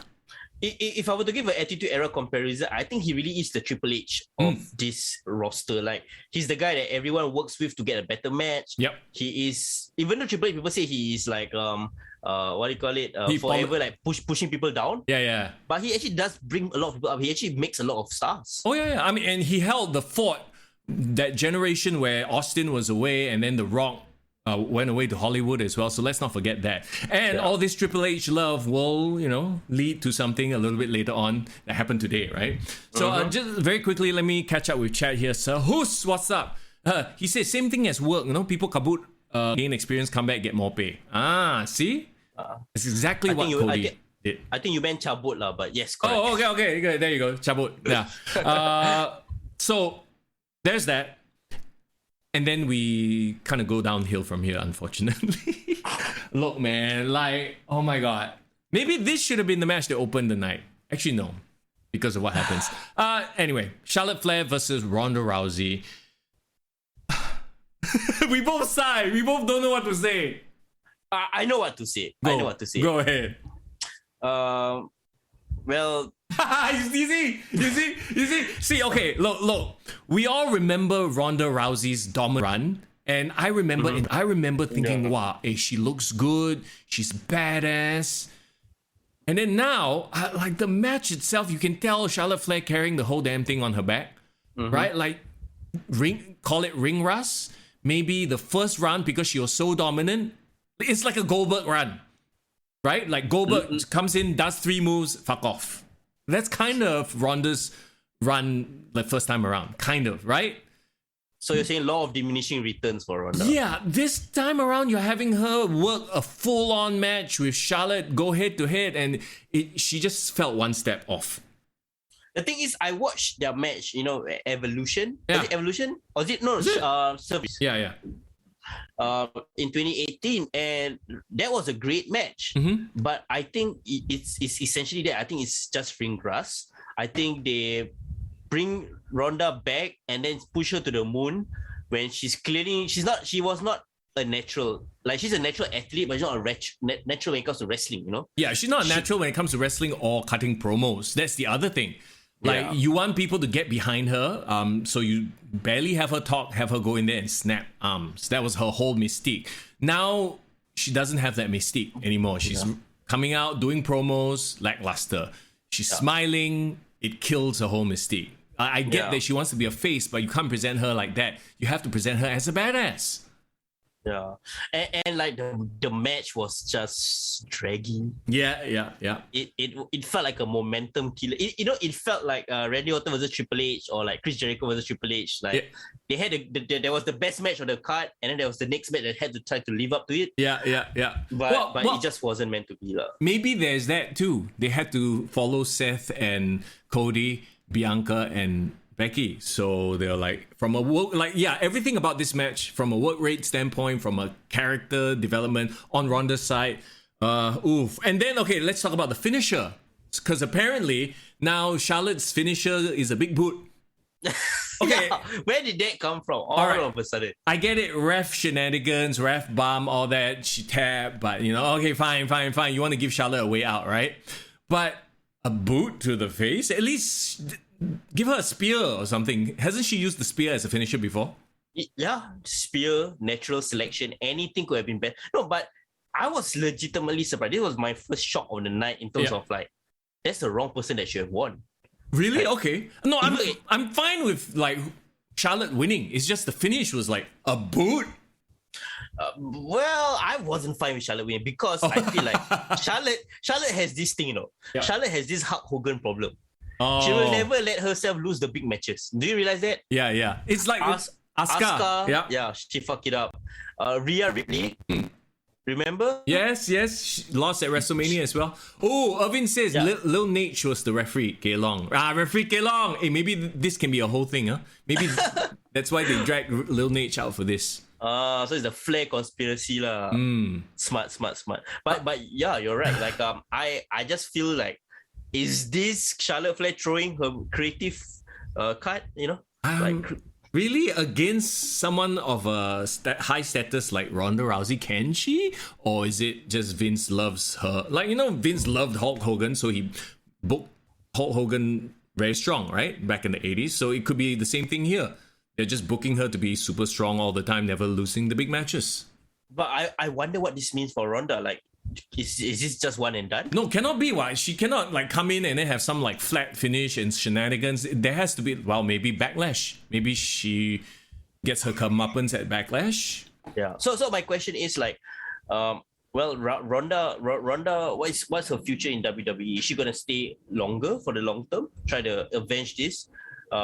Everyone's sick of Charlotte. Everyone knows she's great, but everyone's sick of Charlotte. Yeah, I'm sick of Ronda cutting promos. I'm sorry, but she needs a manager.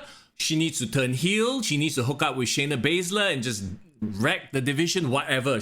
Not anything but smiley Ronda trying to cut promos. That does not work for me, brother. You brought up a great point. You know, my favorite thing about this entire program was the YouTube videos that she posted of her training with Shayna Baszler. Yeah, she looked like a badass. Yeah. How is it the YouTube video made her look more of a badass than her, promos on SmackDown? Bro, put her with Shayna Baszler, have Shayna Baszler be her mouthpiece. I think Shayna Baszler is a better promo than Ronda Rousey. Oh my god, yes. Either that, put the two of them together, make them a kick-ass tag team. There will finally be somebody badass in the tag team division to fight against the current champions. Now, hey Tabanot, how you doing, man? Thanks for dropping by the chat.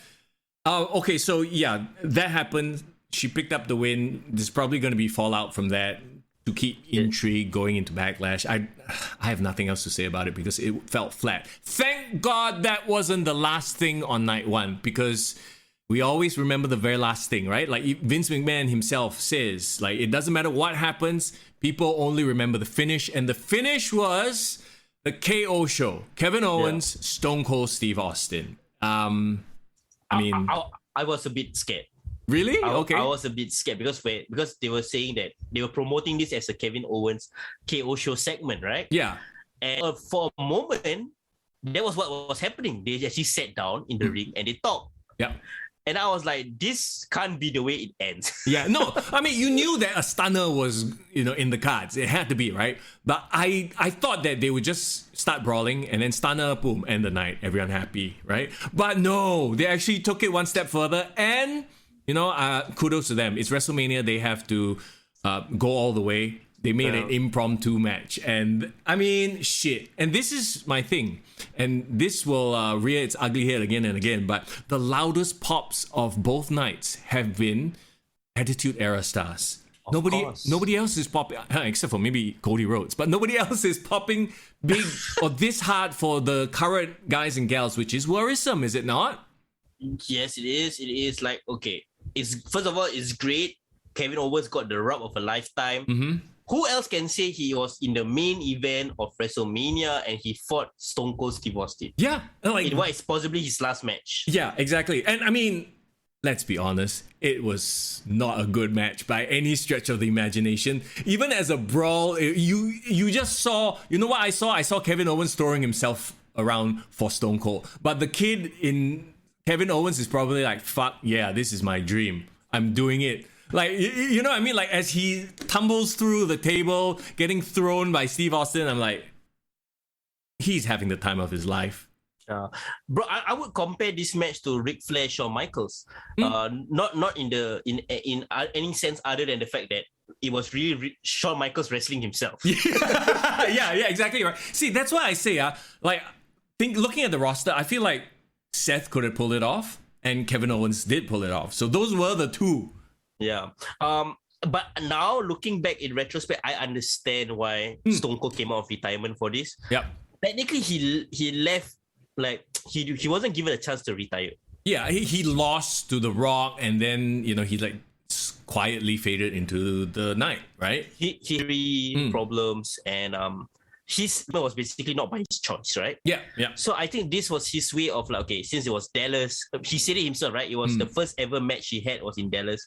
I think it's appropriate that he ends his career, like really have his last match, and this was in his own accord, and he wants to go out looking like a badass. So I understand. I mean, a part of me is kind of sad that he kind of came out of retirement. Yeah.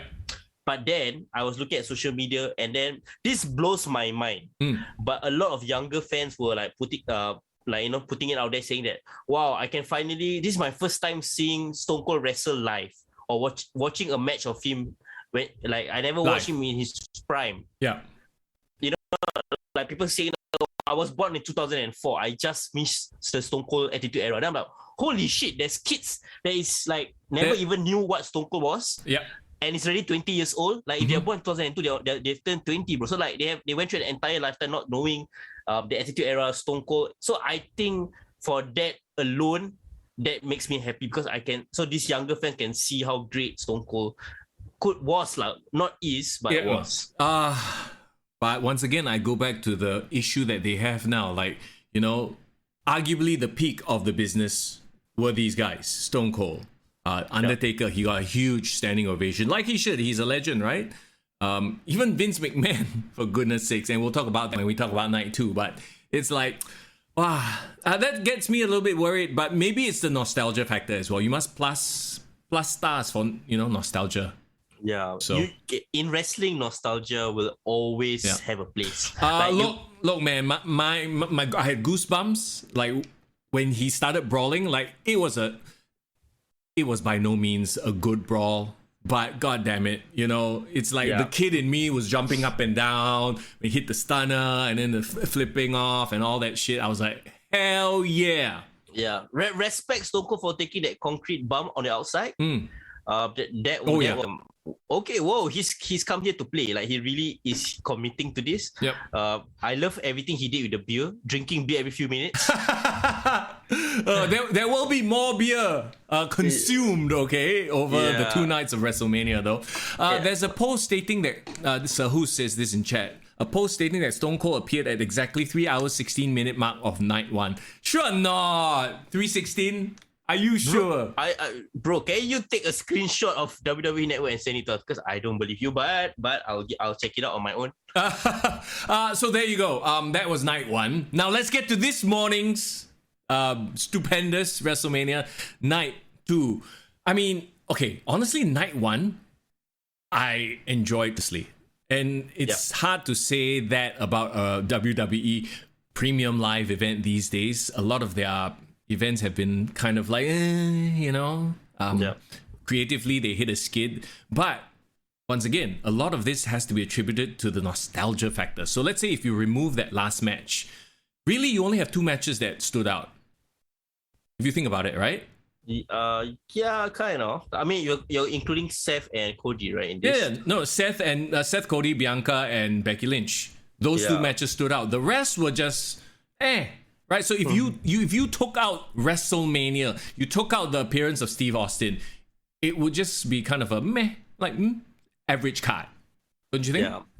Yeah, but that's the thing about WrestleMania. WrestleMania, because of the spectacle, because of the entrances, the pageantry, everything just bumps up by like 2 or 3 times. Like any other time, a Bianca versus Becky match would have been great, but it wouldn't have been It's like, you play GM mode, you can like at special events, at pyro, at it's kind of what it is, right? Production value. Bro, come on. Drew McIntyre versus Baron Corbin. You think you really wanted to watch that match? No, exactly, right, exactly. Okay, so if I'm not mistaken, they did cancel one match, Sheamus and Rich Holland versus the New Day, right? Yes, and they did. They bumped it to night 2 because somebody went over. And guess what? We got to see it all right on night 2. So let's jump into night 2. Are you ready? Yes, let's go. Randy Orton, like we predicted, RK Bro comes out first versus Street Profits and Alpha Academy. All right. Yeah, man. I mean, typical triple threat, sort of lots of things happening. It was fun. It was fun. Everybody got their moves in and whatnot. Let's talk about the afterbirth or the stuff that happened after. So, okay, RK Bro win. Okay, before that, can I say that I think Randy Orton has the best tag team comeback in wrestling right now. Okay. Like his hot tag sequence just pops the crowd, man. And like he has great fire when he does the comeback. So like as a tag team fan, like I appreciate it. Is it weird that even though the tag team division, and we've talked about this a lot, right, is kind of like what the hell is going on? At least the tag team division, the tag team titles had title matches. Yes. And your IC and US titles non-existent. Also, by the way, they need to update their tag team title graphic. Those look like shit compared to the other graphics they have. I agree, bro. Hot take, bro. Whose tag team division is better, AEW or WWE? Let's move on because like I would say WWE actually. Yeah. I feel like I've thought about it, and I think that WWE has actually better tag teams. Yeah, I feel like AEW's tag team division is just indie fans trying to be like, oh yeah, actually no. If you watch Dynamite and Rampage, it's who are even their champions now? Oh yeah, it's still the Dinosaur and his boy. It's not as well booked as WWE's tag, which is weird. And by well booked, you don't mean it's good. It's just slightly better, even though it's shit. It's better. I mean, like, yeah. So like Team RK Bro, one of the most over tag teams. Yeah. You cannot deny that. And like everyone Alpha loves Academy growing on the fans. Street Profits, they bring the excitement. Over on SmackDown side, at least you got the Usos, long-time champions. While you had Nakamura and Boogs, they need to switch things around, obviously, now. Yeah. But yeah, let's talk about the aftermath. Okay, so Post-match. Stevenson? Stevenson, yeah. The Olympic wrestler needs some work. Okay. Are they going to put him on NXT or are they going to just hotshot him into the main championship? Bro. I mean, a main roster because Bro, he's been part of the main Raw roster since like the last draft, bro. Right. You're right. They drafted him to Raw, but is he even for this? I don't know. Like, I mean, you saw what he did. Yeah, I mean, obviously he looks good. He's natural talent, athlete, but the nuanced things like expression, emotion, this is not Olympic wrestling. This is a performance. You know, when you belly, I remember clearly while watching it as he's bellying Chad Gable, right? Yeah. His face, no emotion. Yeah. Like yeah. I throw you. I mean, not everyone's gonna be Kurt Angle lah. Let's be fair. Gable Steveson, Steveson, not Stevenson. Steveson. Really? Yeah. That's probably gonna trip out a lot of announcers. Anyway, we'll have to him. He's one of those guys, and I don't want to tattoo shame, but he's one of those guys with weird tattoos, just random here. 2 tattoos on the tete, and then after that. Wow, this podcast there rabak. We fat shame and then we tattoo shame. I'm sorry for all the tattoo fat people out there. No, it feels incomplete. Maybe he'll add more, then it looks like complete. Right now, got a lot of blank space. Like Give like chance lah. Yeah. Give chance. Okay, but, it's like Kevin Owens. When Kevin Owens first came out NXT, I think he looked weird. Yeah, because he like got holes, is it? Yeah. He only got one tattoo of like a bull or some shit. Yeah. Yeah, but then now like he looks better as if he's like sleeve. Yeah, slowly you add on more, then it looks full, right? Like, you know what I'm talking about. So there you go. Okay, we shall not tattoo shame.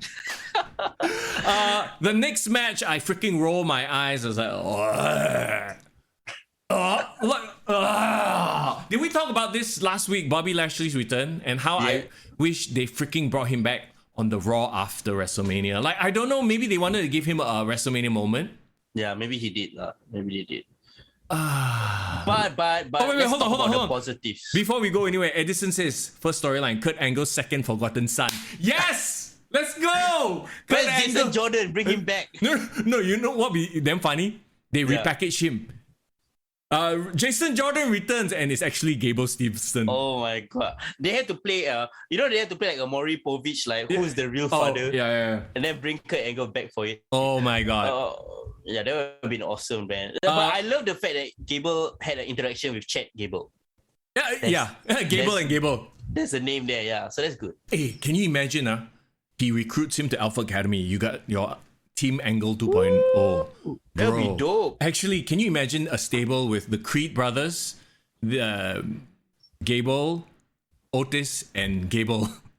You know what? I think that would be a great running storyline where Chad Gable actually tries to recruit Gable Steveson into the Alpha Academy. Bro.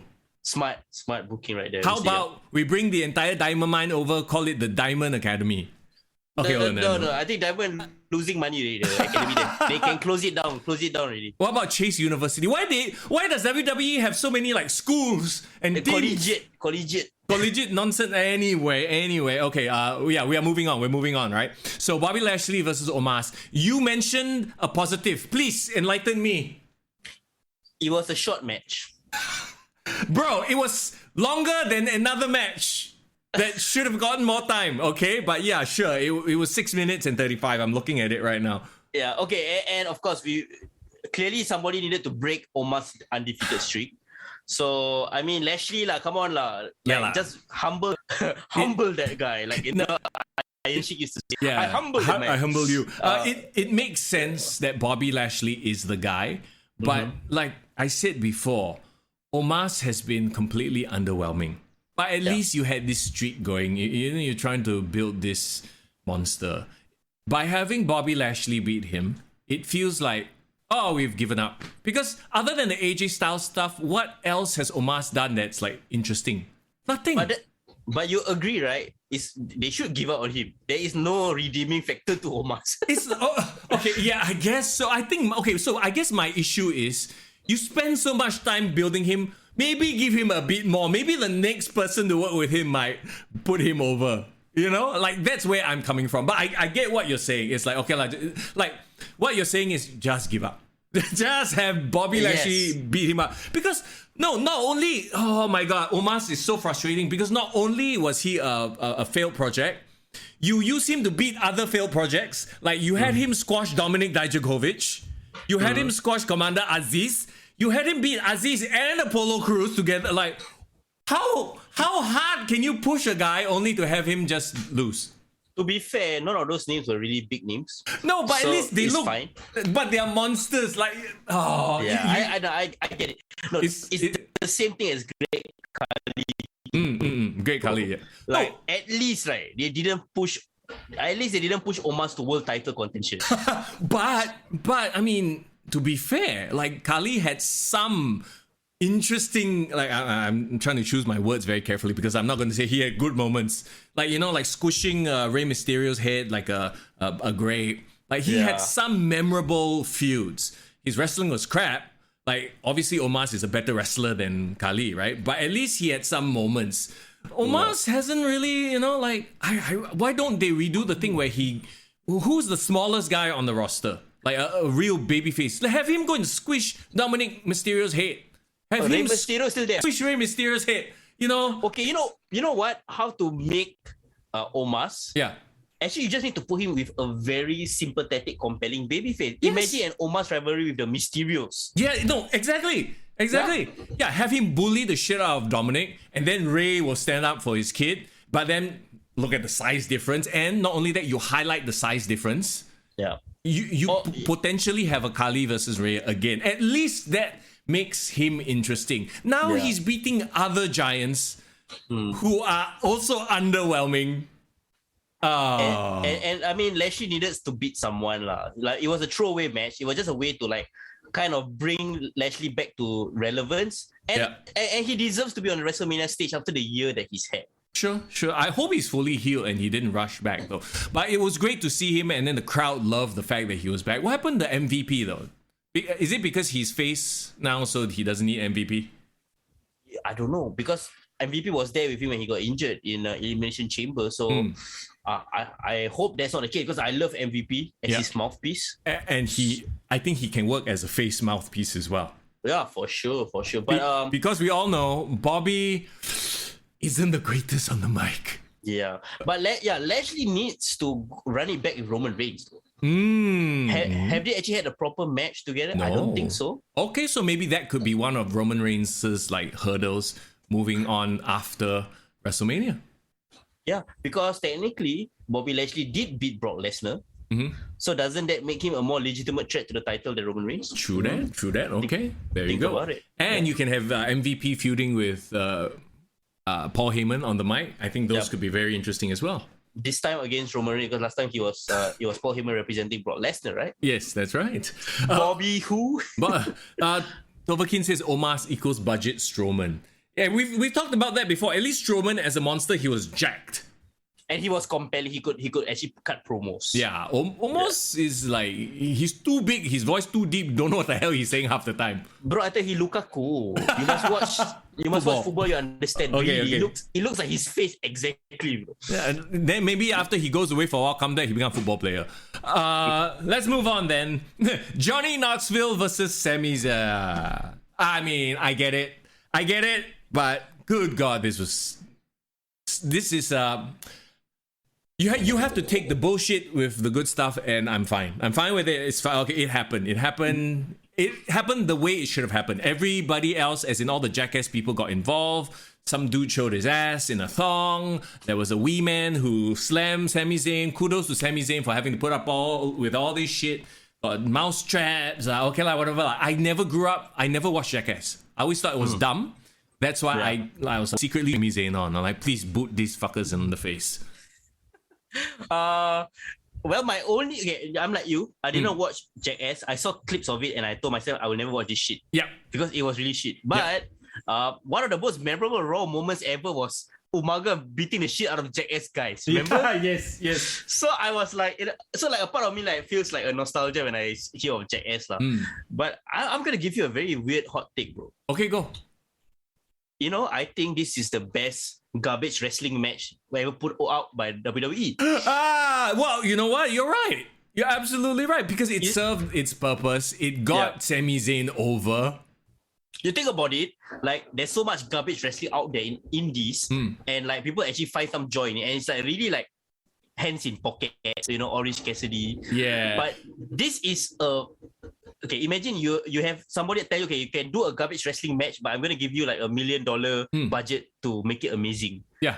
That's what they did. Like they you know, Jackass is just gonna be stupid. They're just gonna do stupid shit. You can do a bunch of pranks. Yeah. But why I personally enjoyed it was because the crowd actually popped for some of the things. Like when we men kena body slam, the crowd. Well, here's the thing too. Because it's not a garbage match between two wrestlers. It's a garbage match with a bunch of people known for garbage nonsense stunts. So they own it, right? Yeah, so they own it and it makes sense in that universe, that context. It's like Sami Zayn entering Johnny Knoxville's universe. They even phrased it as such. And once again, kudos, WWE has the best video production people ever. So they phrased it as if he is stepping into their universe. You want to think of things in the multiverse and stuff like that. It's not like he's coming in to be a wrestler. It's not like Sami Zayn versus Kevin Owens in a garbage wrestling match. No, it's him sort of devolving and doing what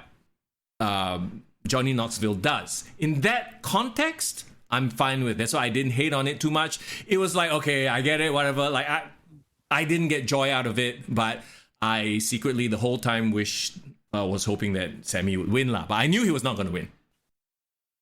To be fair, Johnny Knoxville took like really some hellacious bumps. He Like did. you can't fake that crutch shot. No. Like he really took that. Yeah. And I respect Sami Zayn for taking a couple of ball shots. How many? He's probably wearing like a cut lah, right? He has to be, poor guy. I hope so for his sake lah. For his sake and his future generation's sake. Yeah. Okay. But you know what? I actually enjoyed this celebrity match more than the Logan Paul match. You know what? I will agree with you. I actually do agree with you. Yeah. No. I agree with you 100%. Actually, no, there's one more celebrity match, and we'll get to it in a bit. Okay. That technically, I call it a celebrity match, but yeah. Irving can say better than the Nick Cage garbage match. Agree. Okay, come. Sasha Banks, Naomi versus Queen Zelina and Carmella versus Rhea and Liv Morgan versus Natalya and Shayna. The best thing about this was everyone's entrance. Oh yes. Liv and Rhea Ripley look like legit sisters. They look damn cool. Yeah, they are I think they are gonna be my favorite tag team going forward for the women's. Once again, this is a 4-way clusterfuck of a match. It's very hard to tell compelling stories here, but they did their best, right? It was weird when you talk about AEW having a lot of spot fest, right? This match was the biggest spot fest of the whole WrestleMania. It was just them spamming. Yeah, finishes. I mean, not finishes, but moves. Oh, okay. We have a bit of a lag issue. Hang on a second. We'll ride it through. All right, here we go. Go ahead. I can hear you, bro. Go ahead. I don't know. What I wanted to say was like everyone was just trying to put their greatest hits, you know, because trying to get some shine. They know that they don't have the time to go in and build towards it. Right? That's how these things go, right? It's clear, but I try to find positives, and I'm happy that Sasha Banks finally won a match at WrestleMania after 6 times trying. But it's another tag team reign with a different person. Yeah, but she didn't win the tag team titles at WrestleMania. She lost it at WrestleMania. Sure. Can you imagine? Okay, Bayley comes back and challenges, and then somebody else versus Sasha Banks and Naomi. But okay, that would be fun. Yeah, I mean, it was there. It was a match. I really don't have anything else to say other than that. Yeah, I'm happy they got their shine, and you're right. Like it was just a match that happened. Yeah. Okay, let's move on then. We got AJ Styles, as always, phenomenal. Though he got cut by the stage props apparently coming out, so he was really bleeding. The fella bladed before the match started. Yeah. I was shocked. Like, what the hell? I thought like fireworks explode in his face or some shit like that. But apparently he walked by like a stage prop. He got too close. Maybe he was jazzed up. He was like, all right, let's go sap, and then cut. But I think he never realized that the star is a slanted star, not a straight star, lah. right, and then there's sharp edges, so he just went. Yeah, angle. Yeah. But what about Edge's entrance though? Bro, Edge is he's like, oh, Undertaker, you Hall of Fame, huh? You retired already, huh? Okay, come. Let me steal your lighting. Let me steal like the flames and the like. So he's like Lord of Darkness Part 2. You know what? He looked like and his cape too, with the shoulder pads and the cape, right? He looked like the Undertaker's arrogant son. Yeah, he looked like the Prince of Darkness. Yeah, bro. yeah. Like, there's the Lord. Like, if the Undertaker's the Lord of Darkness, maybe he has a few kids, and then like he's the bratty one. He's like, yeah, I'm the new Lord of Darkness. This is like Blade 2. Remember Blade 2? The evil vampires. No, it's I was just about to say he really ripped off Undertaker's. Yeah, even the purple tights also he ripped off. Yeah, he probably got the go ahead lah. I'm sure he did. Like, respect. He's probably like, hey, Mark, can I have your lighting? Oh dear. No, but I mean, that aside, bro, the throne, like the music is growing on me, bro. He looked like a legit badass. Like, he's probably having fun with it as well. Yeah. That was my favorite part about the match, though. Oh yeah. Yeah. Wait, are you saying that you didn't like the match? No. I didn't like the match. Okay, I thought the match was a little bit technical. It dragged a bit, but a lot of Edge's matches have, because he likes to tell these stories, It's not just that. Like I've been very disappointed in AJ Styles' WrestleMania performances. I have to be honest. Oh, okay. I mean, you have a point. Like, his WrestleMania appearances have been. And we're talking about like supposedly the best wrestler of his generation, right? But can you name me one 5-star WrestleMania classic that AJ Styles has had? He really dropped out to the stage. So I mean, before the match started, he dropped out to the stage already. Yeah. Okay, I would say this is crazy, but the best ever WrestleMania match he's had was with Shane McMahon. Oh, and I don't even remember that very well, honestly. Yeah, it was the WrestleMania 33 opening match, lah. Yeah. And like it was great, but it was memorable because Shane McMahon did some crazy shit as well. Yeah. And like, of course, AJ Styles carried him to a good match. But other than that, all his matches has disappointed, bro. So is it safe to say that AJ Styles, while an incredible worker, incredibly technical, incredibly talented, is not a big moment player? Yeah, like he doesn't have like the Shawn Michaels or Kurt Angle memorable WrestleMania moment. He tried. Yeah. He tried with Nakamura. That didn't work. He tried. He had a match with Randy Orton and the flashlights got in the way. Yeah. His match taker was great for what it was, but it wasn't a match. It was a cinematic. Yeah. And I don't even remember what he did last year. What did he do last year? Omas. Oh wow! I mean, shit. That one's that explains itself, right? Pascal says he agrees, and he finally can say that out loud too. I think he was feeling a bit like, hey. I mean, but before I change your mind, Mr. Young, tell me what was your initial thoughts? No, I don't disagree with you. I just thought that it was a little bit draggy, but well, here's another hot take, I guess. Edge's matches coming back. They've been a bit indulgent, I feel. Indulgent matches. Like, he has this thing he wants to prove that he can act. So I'm like, actor. I'm an actor, yes. I mean, that's why I say the entrance was great because it allowed him to act. Yeah. But then in the match itself, okay, all right, you're overdoing it a little bit. Like, to me, it feels just a slight bit self-indulgent, but it wasn't by any means horrible. It was just, maybe we just hold these two up to a certain level. Maybe we have too much expectations for someone like an AJ Styles versus Edge. But then again, Edge also hasn't really delivered on the WrestleMania stage. Like, sure. You see, he had supposedly supposed to have a great match with Chris Jericho. Didn't deliver. Alberto Del Rio, don't need to say, wasn't even that good. Yeah. Well, I mean, we all know there's levels to this shit, right? Like, look at your Austins, Triple H's, your The Rocks. Like, there are just certain performers that elevate in the big stage. And then there are certain performers that I dare say, okay, and I love people like Bret Hart. I love people like Dolph Ziggler, people you can rely on that can deliver solid matches throughout the year. But when you talk about a show stealer, you talk about Shawn Michaels, Ric Flair, there's another level. And I don't think someone like Edge or AJ Styles is at that level. Yeah, maybe that's why, like, as much as people were like, oh, this is going to be a great match, it's going to be like a battle of generations, but there wasn't really hype for it. Yeah, no, it was because they were never presented as the biggest stars of their generation also. Yeah, exactly. They were like they were great workers, but that's about it, right? Yeah, okay. I'll give you another example, bro.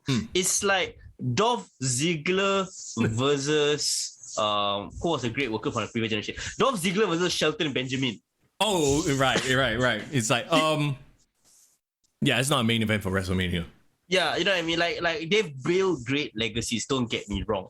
But I'm just saying that, like, and there was great sequences. There was the spear to the the 450. There was there was some great sequences and stuff like that. Yeah. But I would dare say AJ Styles was never a great storyteller.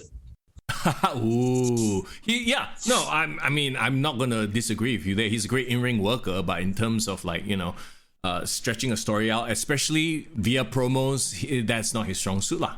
Yeah, have you seen the AJ Styles match where he had your emotion wrapped up in you? Like you were like, oh no, AJ Styles, please kick out. Yes, versus Samoa Joe, but mostly it was Samoa Joe.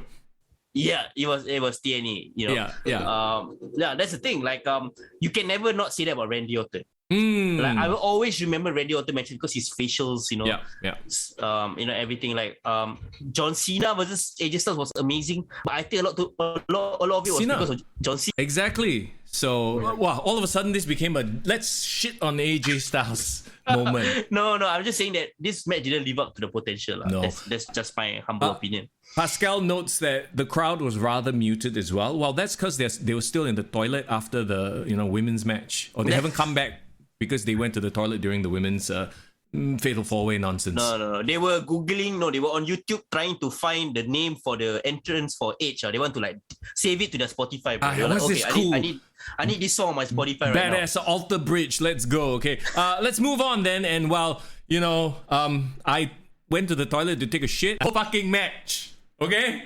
So you're gonna have to help me on this one because the match itself was 1 minute and 40 seconds. That's the official match time. Okay, I literally walked away, came back, the match finished. Holy shit. Sheamus and Rich Holland with Butch versus The New Day. Bro, it was a nothing match, bro. The best thing about the match was the entrance again, and the outfits, the tribute to Big E. Did you guys see? Yes. Did you? Okay, I kind of enjoyed a little bit Butch actually, and his character development at the end where he's like this little pit bull. Let me get around. I don't know where I've seen it before, but I feel like that is a character archetype, a smaller guy who's like this rabid, like crazy guy, and he's like a feral, like a feral child. Yeah, they're always like smaller, so they make up for their height deficit, quote unquote, by being just like crazy. And it kind of fits Pete Dunne because he does the stuff like with the finger breaking and stuff like that. Yeah. So maybe that makes sense. Did you watch Peacemaker, bro? The TV series? No. Oh. Before we jump into that, I'm sorry, Div. I'm sorry to the ladies. Because we forgot to mention one thing. Might be the best part. This might be the best part of Edge versus AJ Styles, okay? Damian Priest, eyeliner and all. He shows up randomly, just stand there, looking very like smoldering and shit, like, look at my machismo. And maybe the machismo distracted AJ Styles. Yeah. Okay, so I'm so sorry, Div. I know you are simping for Damian Priest. We need to mention him. Yes.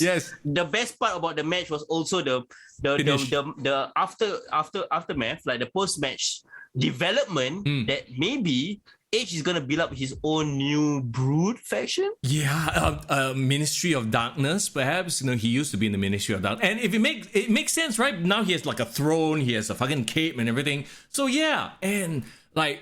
Damian Priest is such a good choice. It's like he perfect, natural. Yeah.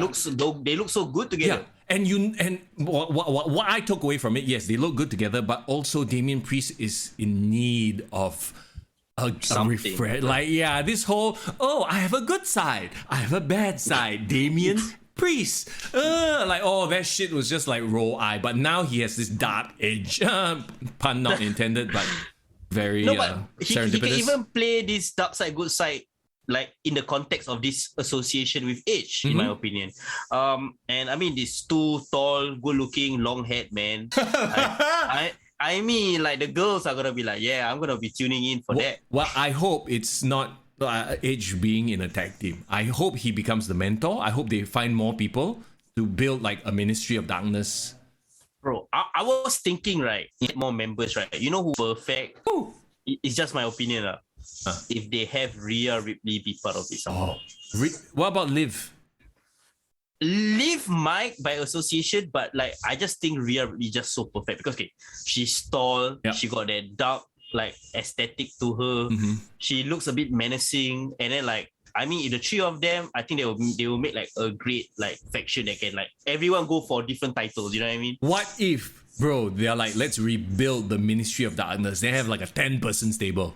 Holy shit! Honestly, it's such a throwback to the Attitude Era, right? Remember the Ministry of Darkness? They had like freaking Acolytes, Midian, Viscera, Test, Edge, like Big Boss Man. Like that was corporate ministry already, but like I actually kind of miss this like giant faction that literally could compete on all levels. That might be what Raw needs now. Yeah, exactly, right? So you have like this faction competing in the undercard, mid-card, top card. Ciampa, oh shit. Ciampa? Yeah. Nice. Are all of you giving ideas, suggestions? Let's go. Who can join this Edge's ministry? Ask Ciampa to put some eyeliner on, and he's maybe dye his beard jet black, and Bro, Muhammad Daniel say, Butch reminds him of Scrappy Doo. What the? Can lah. No, definitely an exciting development there. Something for Damian Priest to do, and Finn Balor is sort of like they've kind of feuded, right? Like, isn't Damian Priest and Finn Balor feuding right now? Kind of, yeah, for the US title. Hey, bro, Finn Balor is part of the ministry. Or he could be the good demon versus ministry. I don't know. They could play around with that as well. Honestly, this has the potential to be a main event faction, bro. Can you imagine, right? If Roman is the one that is going back and forth between the shows, they have a rivalry with Roman. Heel versus heel, I know, but like I'm thinking, because Roman is going to be bouncing across shows, right? He cannot have too many feuds all at once. I think it's too much. So that's why I feel like maybe they do need this main event faction so that they can dominate and be cool, be something to talk about. Hold the fort, lah. Yeah, hold the fort while the other thing is going on, while Roman is dealing with SmackDown, whatever. Irvin says Io Shirai. You know what I think would be cool? If they feud against Team RK Bro. Oh shit, Edge versus Randy again. Yeah, they can revisit that, huh? Ooh. Yeah. Okay, so the best thing about this whole match was the post-match development, not the match itself. Right. Personally, for me. Yeah. So there's more to look forward to, lah. So sorry. Moving on then. Once again, we skip the 1 minute and 40-second match. We go to the next quote-unquote celebrity / Okay, it doesn't feel like a celebrity match because Pat McAfee is also a SmackDown commentator, but make no mistake, he is a huge celebrity with his podcast. He's a former NFL punter. Yeah. So he definitely has the mainstream attention. Yeah, at least in the US lah. Yeah. Well, I think mostly in the US lah. I think most worldwide fans that don't watch American football don't know. They just know him as an announcer lah. Yeah. But like the thing is like NFL is the biggest thing in the US, so he definitely is a star there. Yeah. McAfee versus Austin Theory. Okay. Vince McMahon coming out, first of all, crowd pops. I was like, oh, how does this Vinnie Mac look, right? And I was a bit worried too because, like, in the backstage vignettes, he looked like he was about to pass out every single time they film. Eraser of the pencil. He looks a bit like, weathered. Like you can see his age. Yeah. And, How old is he? Is he 70, in his 75? something? Yeah, like 75 going 76, 77, Yeah. around there. I think he probably couldn't give two fucks about filming too. He was like, okay lah, this is fucking one take only, one take. Yeah. No, but one thing I like about this whole presentation was you were very smart with once again with the entrance choices, bro. Seven Nations Army. Oh, dun dun dun dun dun dun. Why? Why? Okay, is there some sort of significance to this song? Yeah, I mean that's a very famous football chant, like everywhere. right. NFL they always play that song. Okay. The So crowd is always yeah. So it's very well known. okay, so there you go. That's probably what it is, lah. The match itself, okay, it's the only other reference to a match I have for Pat McAfee is obviously Adam Cole, right? Yep. You can tell that Adam Cole was a more seasoned pro because he made Pat McAfee look better. Their match was better. Much better. Here with Austin Theory, like Austin is, we've talked about it before, he's a phenom. He's phenomenal. Like he is so much talent, but he's not seasoned yet. And it showed, I think. Yeah. No, and of course, Pat McAfee, when he was fighting against Adam Cole was supposed to be playing a dominant heel, carrying and leading the match. Yes. But in this match, the layout was different. Pat McAfee was like this babyface hero beating up on this cowardly heel, and it was essentially him Theory getting beaten up most of the match. Yeah, but which is weird because, you know, Pat McAfee is a commentator lah. Like it's sort of visually in the context of what it is, right? Like, hey, why is like it would be like Michael Cole getting into a match and beating up Austin Theory? Yeah, like it made Austin Theory more like a chump lah. Yeah, and like he didn't get to show out, you know. So the match itself to me was meh. Like I expected a lot because, you know, we remember him from NXT, right? Pat McAfee doing, but then I realized that okay, that was because he was in there with veterans. Now he's in there with someone who's newer, and like you said, the role that Austin Theory was playing didn't lend itself to, you know, him leading the match lah. But I do have to say that the crowd was hot, was crazy for Pat McAfee. He really felt like a mainstream star or like a hometown hero, some sort, I don't know. And they tried to sell the story. I mean, it's probably a real story lah. That, you know, even though he was this famous footballer, his childhood dream was to be a wrestler, pro wrestler in the WWE. So like in the once again, the video packages, amazing job, right? Hyped it all up, and then like going into it, you're like, okay, I know the story here. Like he's living out his dream, blah blah blah. And then Michael Cole being super biased. You gotta love a biased Michael Cole. Yeah, I was saying on the Discord, like just now I was listening to everyone. Everyone was loving Michael Cole's commentary. And I said, he hasn't been this passionate on commentary since Eddie Guerrero won the title. Right. No, I mean, but it makes sense, right? Because it's like, he's your best friend on at the commentator's booth, and now he's in the ring, and then he's getting screwed. But okay, let's get to the ending. He pulls off a shock win. Does this diminish Austin Theory? Yeah, it was. But I was happy for like McAfee. It felt like a clean win. It felt like okay, the match was gonna end and we're gonna move on. But then wait, hold on. Before we get there, do you think it diminishes Austin Theory? Because Austin Theory is the star that's supposed to, you know, be built. No, we are agreeable that it did, but I feel that it's early enough in his career that he will recover. Like it's not a big deal. But like think about it, Austin Theory's first WrestleMania, bro. Like how amazing is his first WrestleMania? He's in the ring. Bro, he has Vince McMahon being with him. I mean, it's a great stage for him. So I'm not really feel that he lost out that much. Let me stop you right there. This is not his first WrestleMania. Do you remember? I mean, WrestleMania 36. The empty arena WrestleMania. He remember, we all thought that was way too early for him, right? That was why he got random call out to Raw for no reason, right? Yeah, because I think they needed somebody. I forgot what the match was. Him and somebody else for the tag team titles, right? Was it him with Seth Rollins? It was part of Seth Rollins' crew, or I forgot. Shit, somebody in chat remind us. Austin Theory made his WrestleMania debut that year, the pandemic WrestleMania year, right? And then he had a match. But anyway, yes, sorry, that was just a random point. But to see Vince just sitting out there, that was quite the trip. But obviously the setup was for something else. And I don't know how many of us, like, I don't think any of us knew. There was nothing about this on the dirt sheet. There was initially, Remember they thought like they initially said like, oh, maybe Vince McMahon might wrestle this year against Pat McAfee. Okay, but then when they pivoted and made it Austin Theory versus Pat McAfee, they were like, oh, okay, so he's just not going to be there, blah, blah, blah. He's just the proxy. But then when they did challenge him to a match, I was like, whoa, like I legit felt once again, I felt like the goosebumps, right? Like he takes off his jacket and puts it back on. Takes off he milked the crowd. Then Vinnie Mac, he still got it. You still got it. Takes off the jacket, puts it back on. And then finally he takes it off. It's like, come on, yeah. And like obviously the guy, like I said, he's 70, right? He's not 76. He still looks in better shape than me at 70. For crying out loud. And how do you feel when that actually played out and then they rang the bell and everything? Yeah, like you, it gave me goosebumps. I was like, oh man, Vince McMahon back in the ring.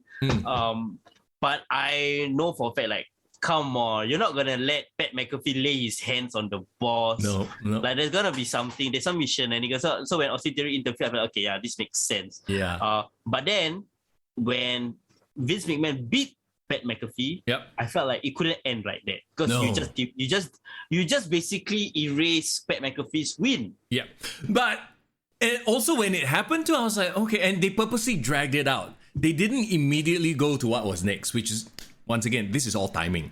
Wait, build the moment. All right, we're gonna move on. That's the end of that.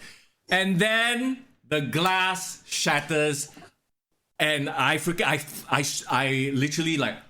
Holy shit. I physically stood up and went, what the? You know, and it's been such a long time since we've done that for like WWE or wrestling in general. I was like, but once again, I go back to, there's something in the back of my head that says, but it's only because of nostalgia. Like nothing in the current product will make me do that, which is like, Yeah, no, but that just goes to show how enduring the star power of Stone Cold is, right? Like, bro, I think the fact that to this very day, Stone Cold is still the one that gets the loudest pop is both a testament to his star power back then, but also is an indictment of the WWE now. Yeah, I agree. It's sobering to realize, but then I love the choice of word, by the way, sobering, because nothing and nobody was sober after this little interaction. Okay. Yeah, I know what you mean, right? But I mean, I appreciate your choice of words of testament and indictment. There is some lyrical foreplay there. Yeah. But, okay, but the point is, the point I'm trying to make is, Stone Cold was supposed to come only for one night. So I think, right, it made sense that he will appear on both nights and make the crowd happy on both nights. I think both crowds would have wanted to see Stone Cold. We never thought of it, but when Stone Cold came out, he was the perfect guy to come in between Vince McMahon. Come on. It was just a perfect moment. It took you back to the Attitude Era when you were a pimply faced kid. Well, I was watching and marking out to Stone Cold, and the only thing that would have made this more perfect. What do you think it is? What? JR or commentary. Yeah, if JR for one night they trade him back to WWE, and if he were on commentary, like, okay, Cole did fine, you know, the energy was there, but just to hear JR, like the whole time through, I was like, if only JR could be the guy. Stone Cold, he's stopping a mud hole and walking it. Like Corey Graves did the best he could. Michael Cole did the best he could, but I was like, fuck, JR would have been perfect here. Yeah, it would have been so amazing. But maybe we gotta look to the future, right? And in terms of future, like how it was perfect. It had to be Austin stunning another Austin, right? Yes. It just had to be that. Austin versus Austin Theory.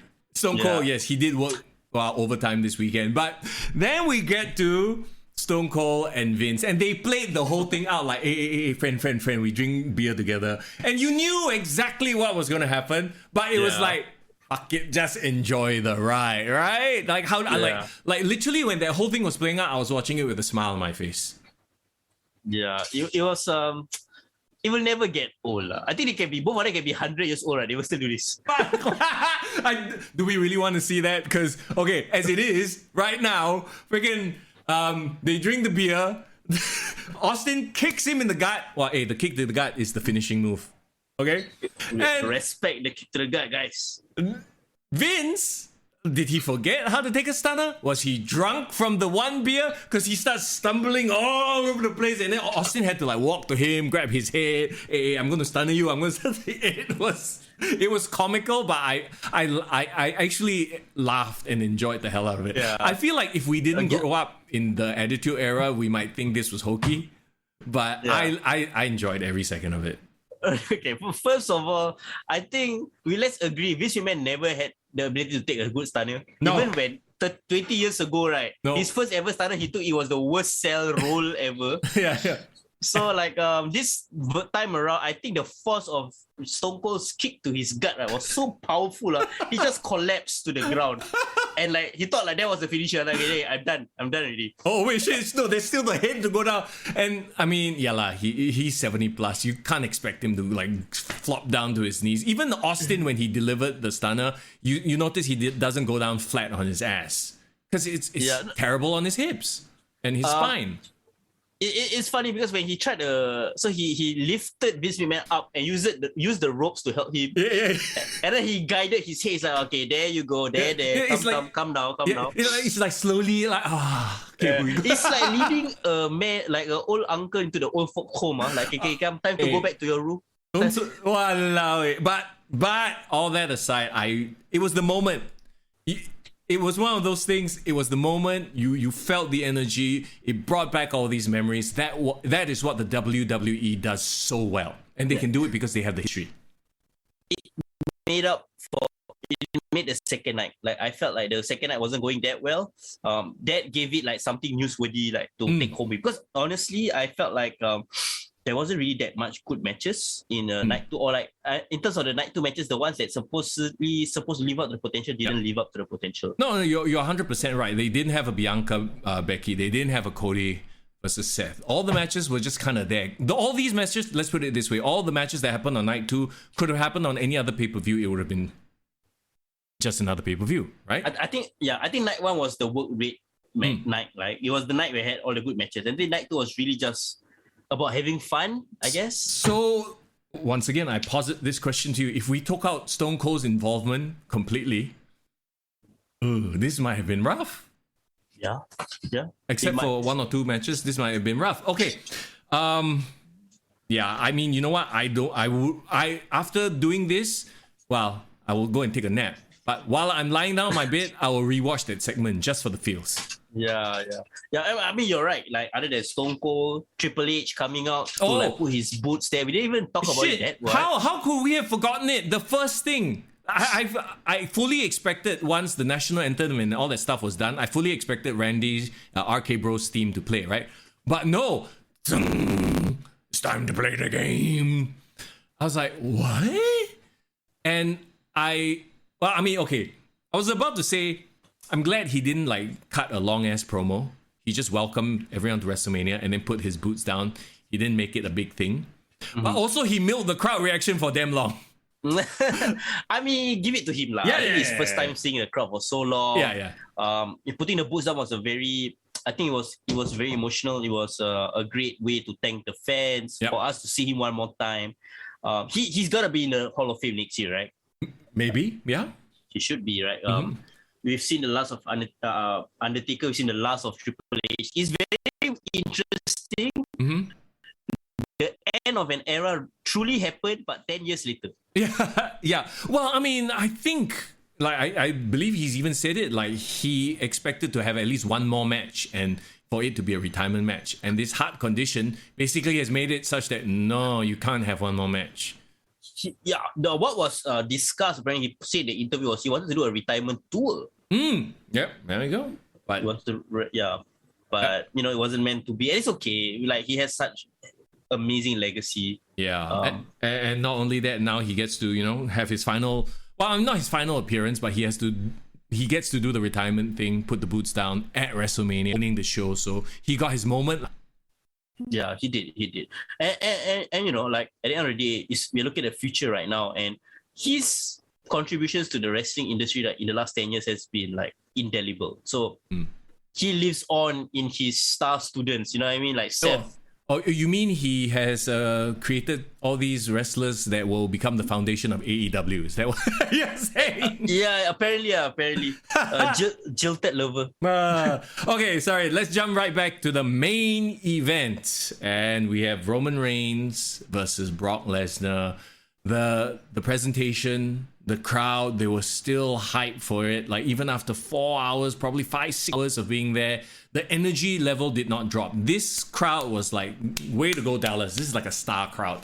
Like every match plus 1 star because of this crowd, right? The crowd made the night, both nights. 100%. 100%. So, what is there even to talk about this match? Huh? It's just basically, you play the video game, you start the match with every signature, every finisher move, spam. It was just that.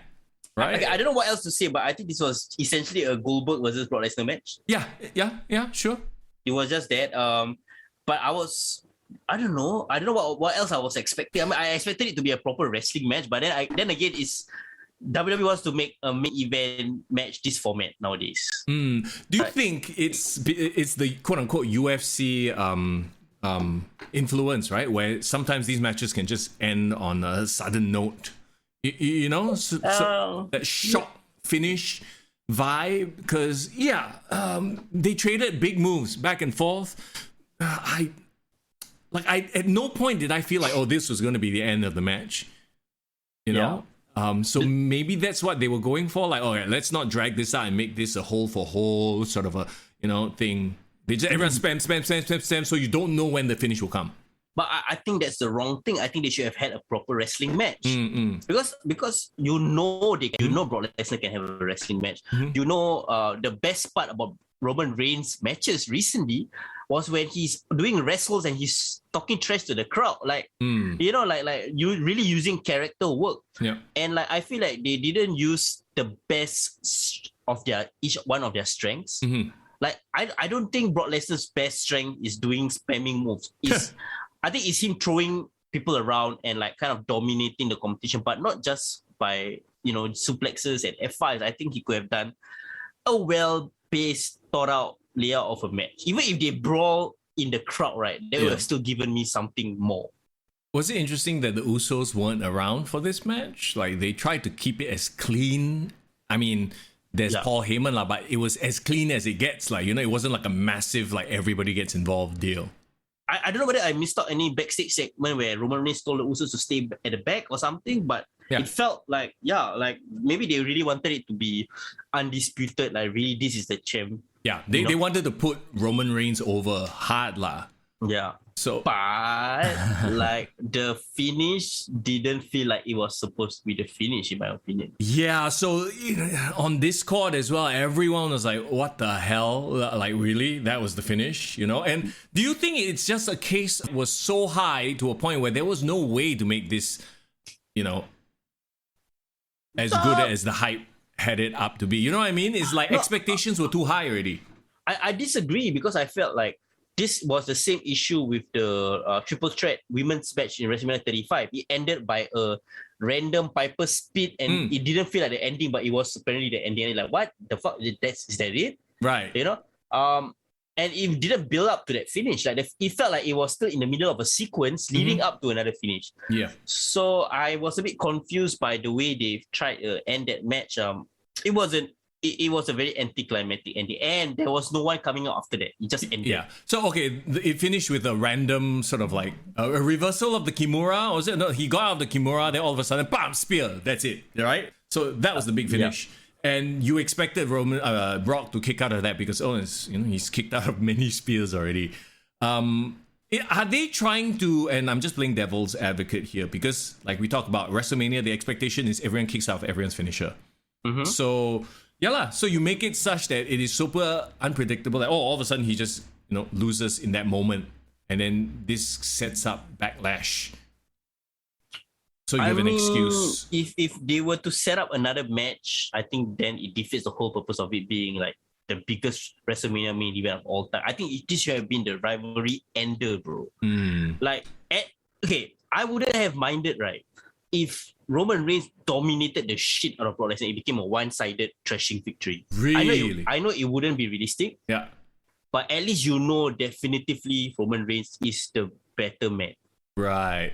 I get what you're saying. It's like you put Roman Reigns over, but he's still a bit like, it wasn't put over strong lah. But then again, you can't, because you still need Brock Lesnar to be this dominant, destroyer, right? And what sucks is that didn't Drew McIntyre basically put down Brock? Oh, wait. Yeah. Yep. Yeah, Drew McIntyre won WrestleMania 2020. What? Yeah, so I mean, like, I don't know. It like there's no escaping it. It felt like a anticlimactic finish, like especially with a night that included so many ups and downs. The Austin McMahon stuff was a high. It hit the peak, and then it just kind of went. And then of course the only way. My favorite, like you mentioned just now. Yeah, go ahead. Oh, I think we have a bit of a lag issue. Hang on. Oh, there you go. We're back. All right. Sorry, go ahead. Okay. I see you. No, my favorite thing about the match was the reverse spear into the Kimura lock. That was cool. Okay, right. Yeah. Oh, there was this one weird spot where he tried to spear his back. Do you remember this? And it looked spear to the ass. It's like me burying my face in your ass. It looked so weird, and it like I don't know. He couldn't sell it properly. Did Brock Lesnar forget to turn around? I don't know. But the same thing happened with Bobby Lashley and Omos. There was a spear to the back, which made no sense. If it was a planned spot, like I don't know, like to take. Hey, I'm not the person to ask for. To talk about spear cells, right? But at least if you take a spear to the back, you would have to like do a back bend or some shit and then fall forward. Like it just felt very weird. I don't know, man. I think our listeners will agree that the match. Sorry, what was that? Say that again. No, it kind of brought a dampener to the ending of the night. Like it like it could have ended in a high, but everyone's like, it ended like, oh really? Is that it? Yeah. There's no interference, no one's coming out to. If someone had to come out to kind of salvage the ending, in my opinion. If the match was back and forth and like was a match that you built up to, I think even with Roman Reigns winning, it would still have been a high. Yeah. But because it was such a sudden, like out of the blue ending, you expected more, and then there was no more, and that's why it felt like someone let the air out of a balloon, right? Like, yeah, exactly. Like, you think that happens, and then Roman Reigns standing there triumphant. You expected The Rock to like show up, or somebody to be like, "No, I challenge you," but no. You watch back the Crown Jewel match that they had. It was much better. It was much better, and it had even more definitive ending somewhere. So yeah, very weird. Like I said, maybe they are thinking forward lah. Oh, we need to sell tickets or not sell tickets. Yeah, sell tickets. No Paul Heyman interference or Paul Heyman factoring into the ending as well. God lah. A bit like he passed him the belt. He low blow. Kind of, yeah. But like I would have loved to see a Paul Heyman getting his comeuppance. Right. Well, maybe that. Like I said, I think Brock is gonna be around for a while longer. Cage match next, so Heyman can't interfere or some such stipulation. Yeah, but again, I kind of don't want to see this match anymore. Like Roman Reigns kind of got the rub. I know it was not what we thought it would be, but I think he should move on from Brock. Right. Well, I mean, okay, and here's the other talking point. Right now, we have a combined champion. So obviously, Roman Reigns is going to show up on Raw, and they'll debut a new belt, or he will come out with two belts. I don't know what the thing is going to look like. I hope it's a new belt. Actually, I like that they take a while. Let him walk around with two belts because it looks cool. Yeah. Like remember Chris Jericho with the big gold and the WWE Heavyweight Championship? Wow, it looked cool.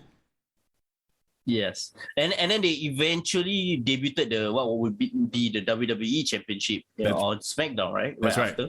Yeah. Like when Triple H won from Chris Jericho, he held the two belts, and like a couple of weeks later, then they had the one belt. So yeah, do that. I'd rather they take their time, but I hope it's a badass design, please. I know they're gonna put the W somehow. They need to market their brand. Yeah. No, I mean, I'm sure it'll be fine.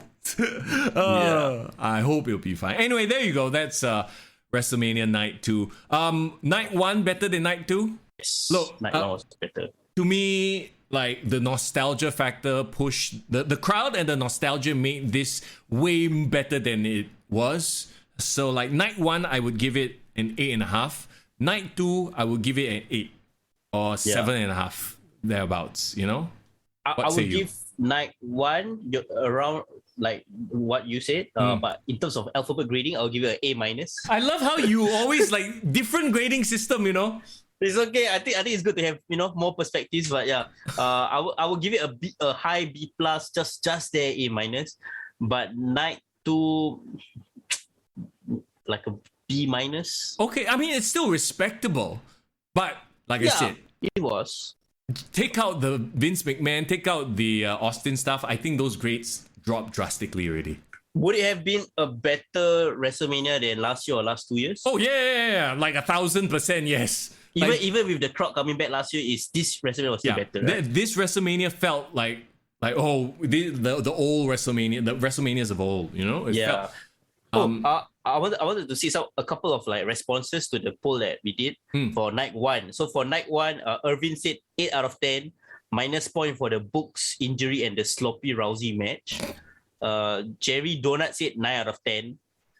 Jason said more fun than I expected. That Bianca match was fire.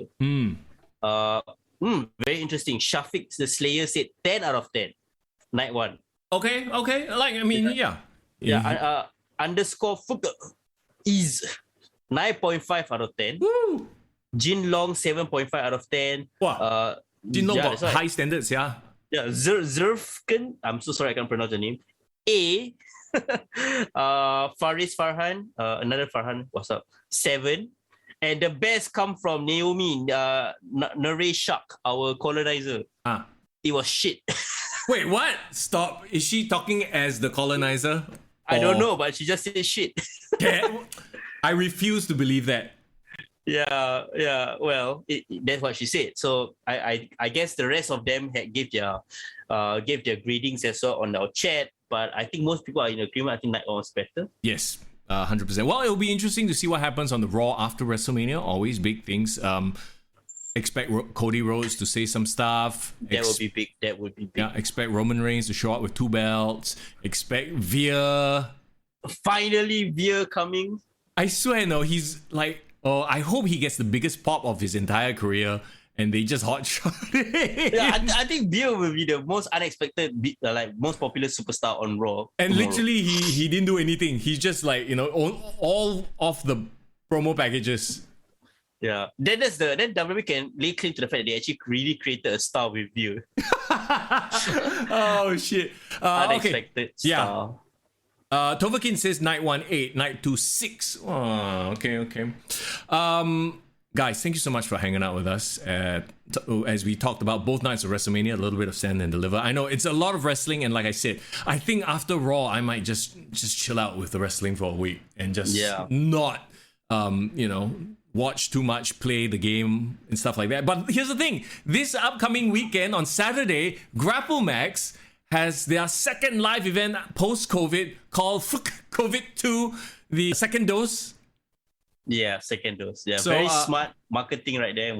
So we are going to be there live and in person. So if you do see us there, please come say hi to us. I mean, it's been such a long time. We've gotten to see pro wrestling live, so I can't wait. Yeah. And we'll give you our thoughts on it next Monday as well.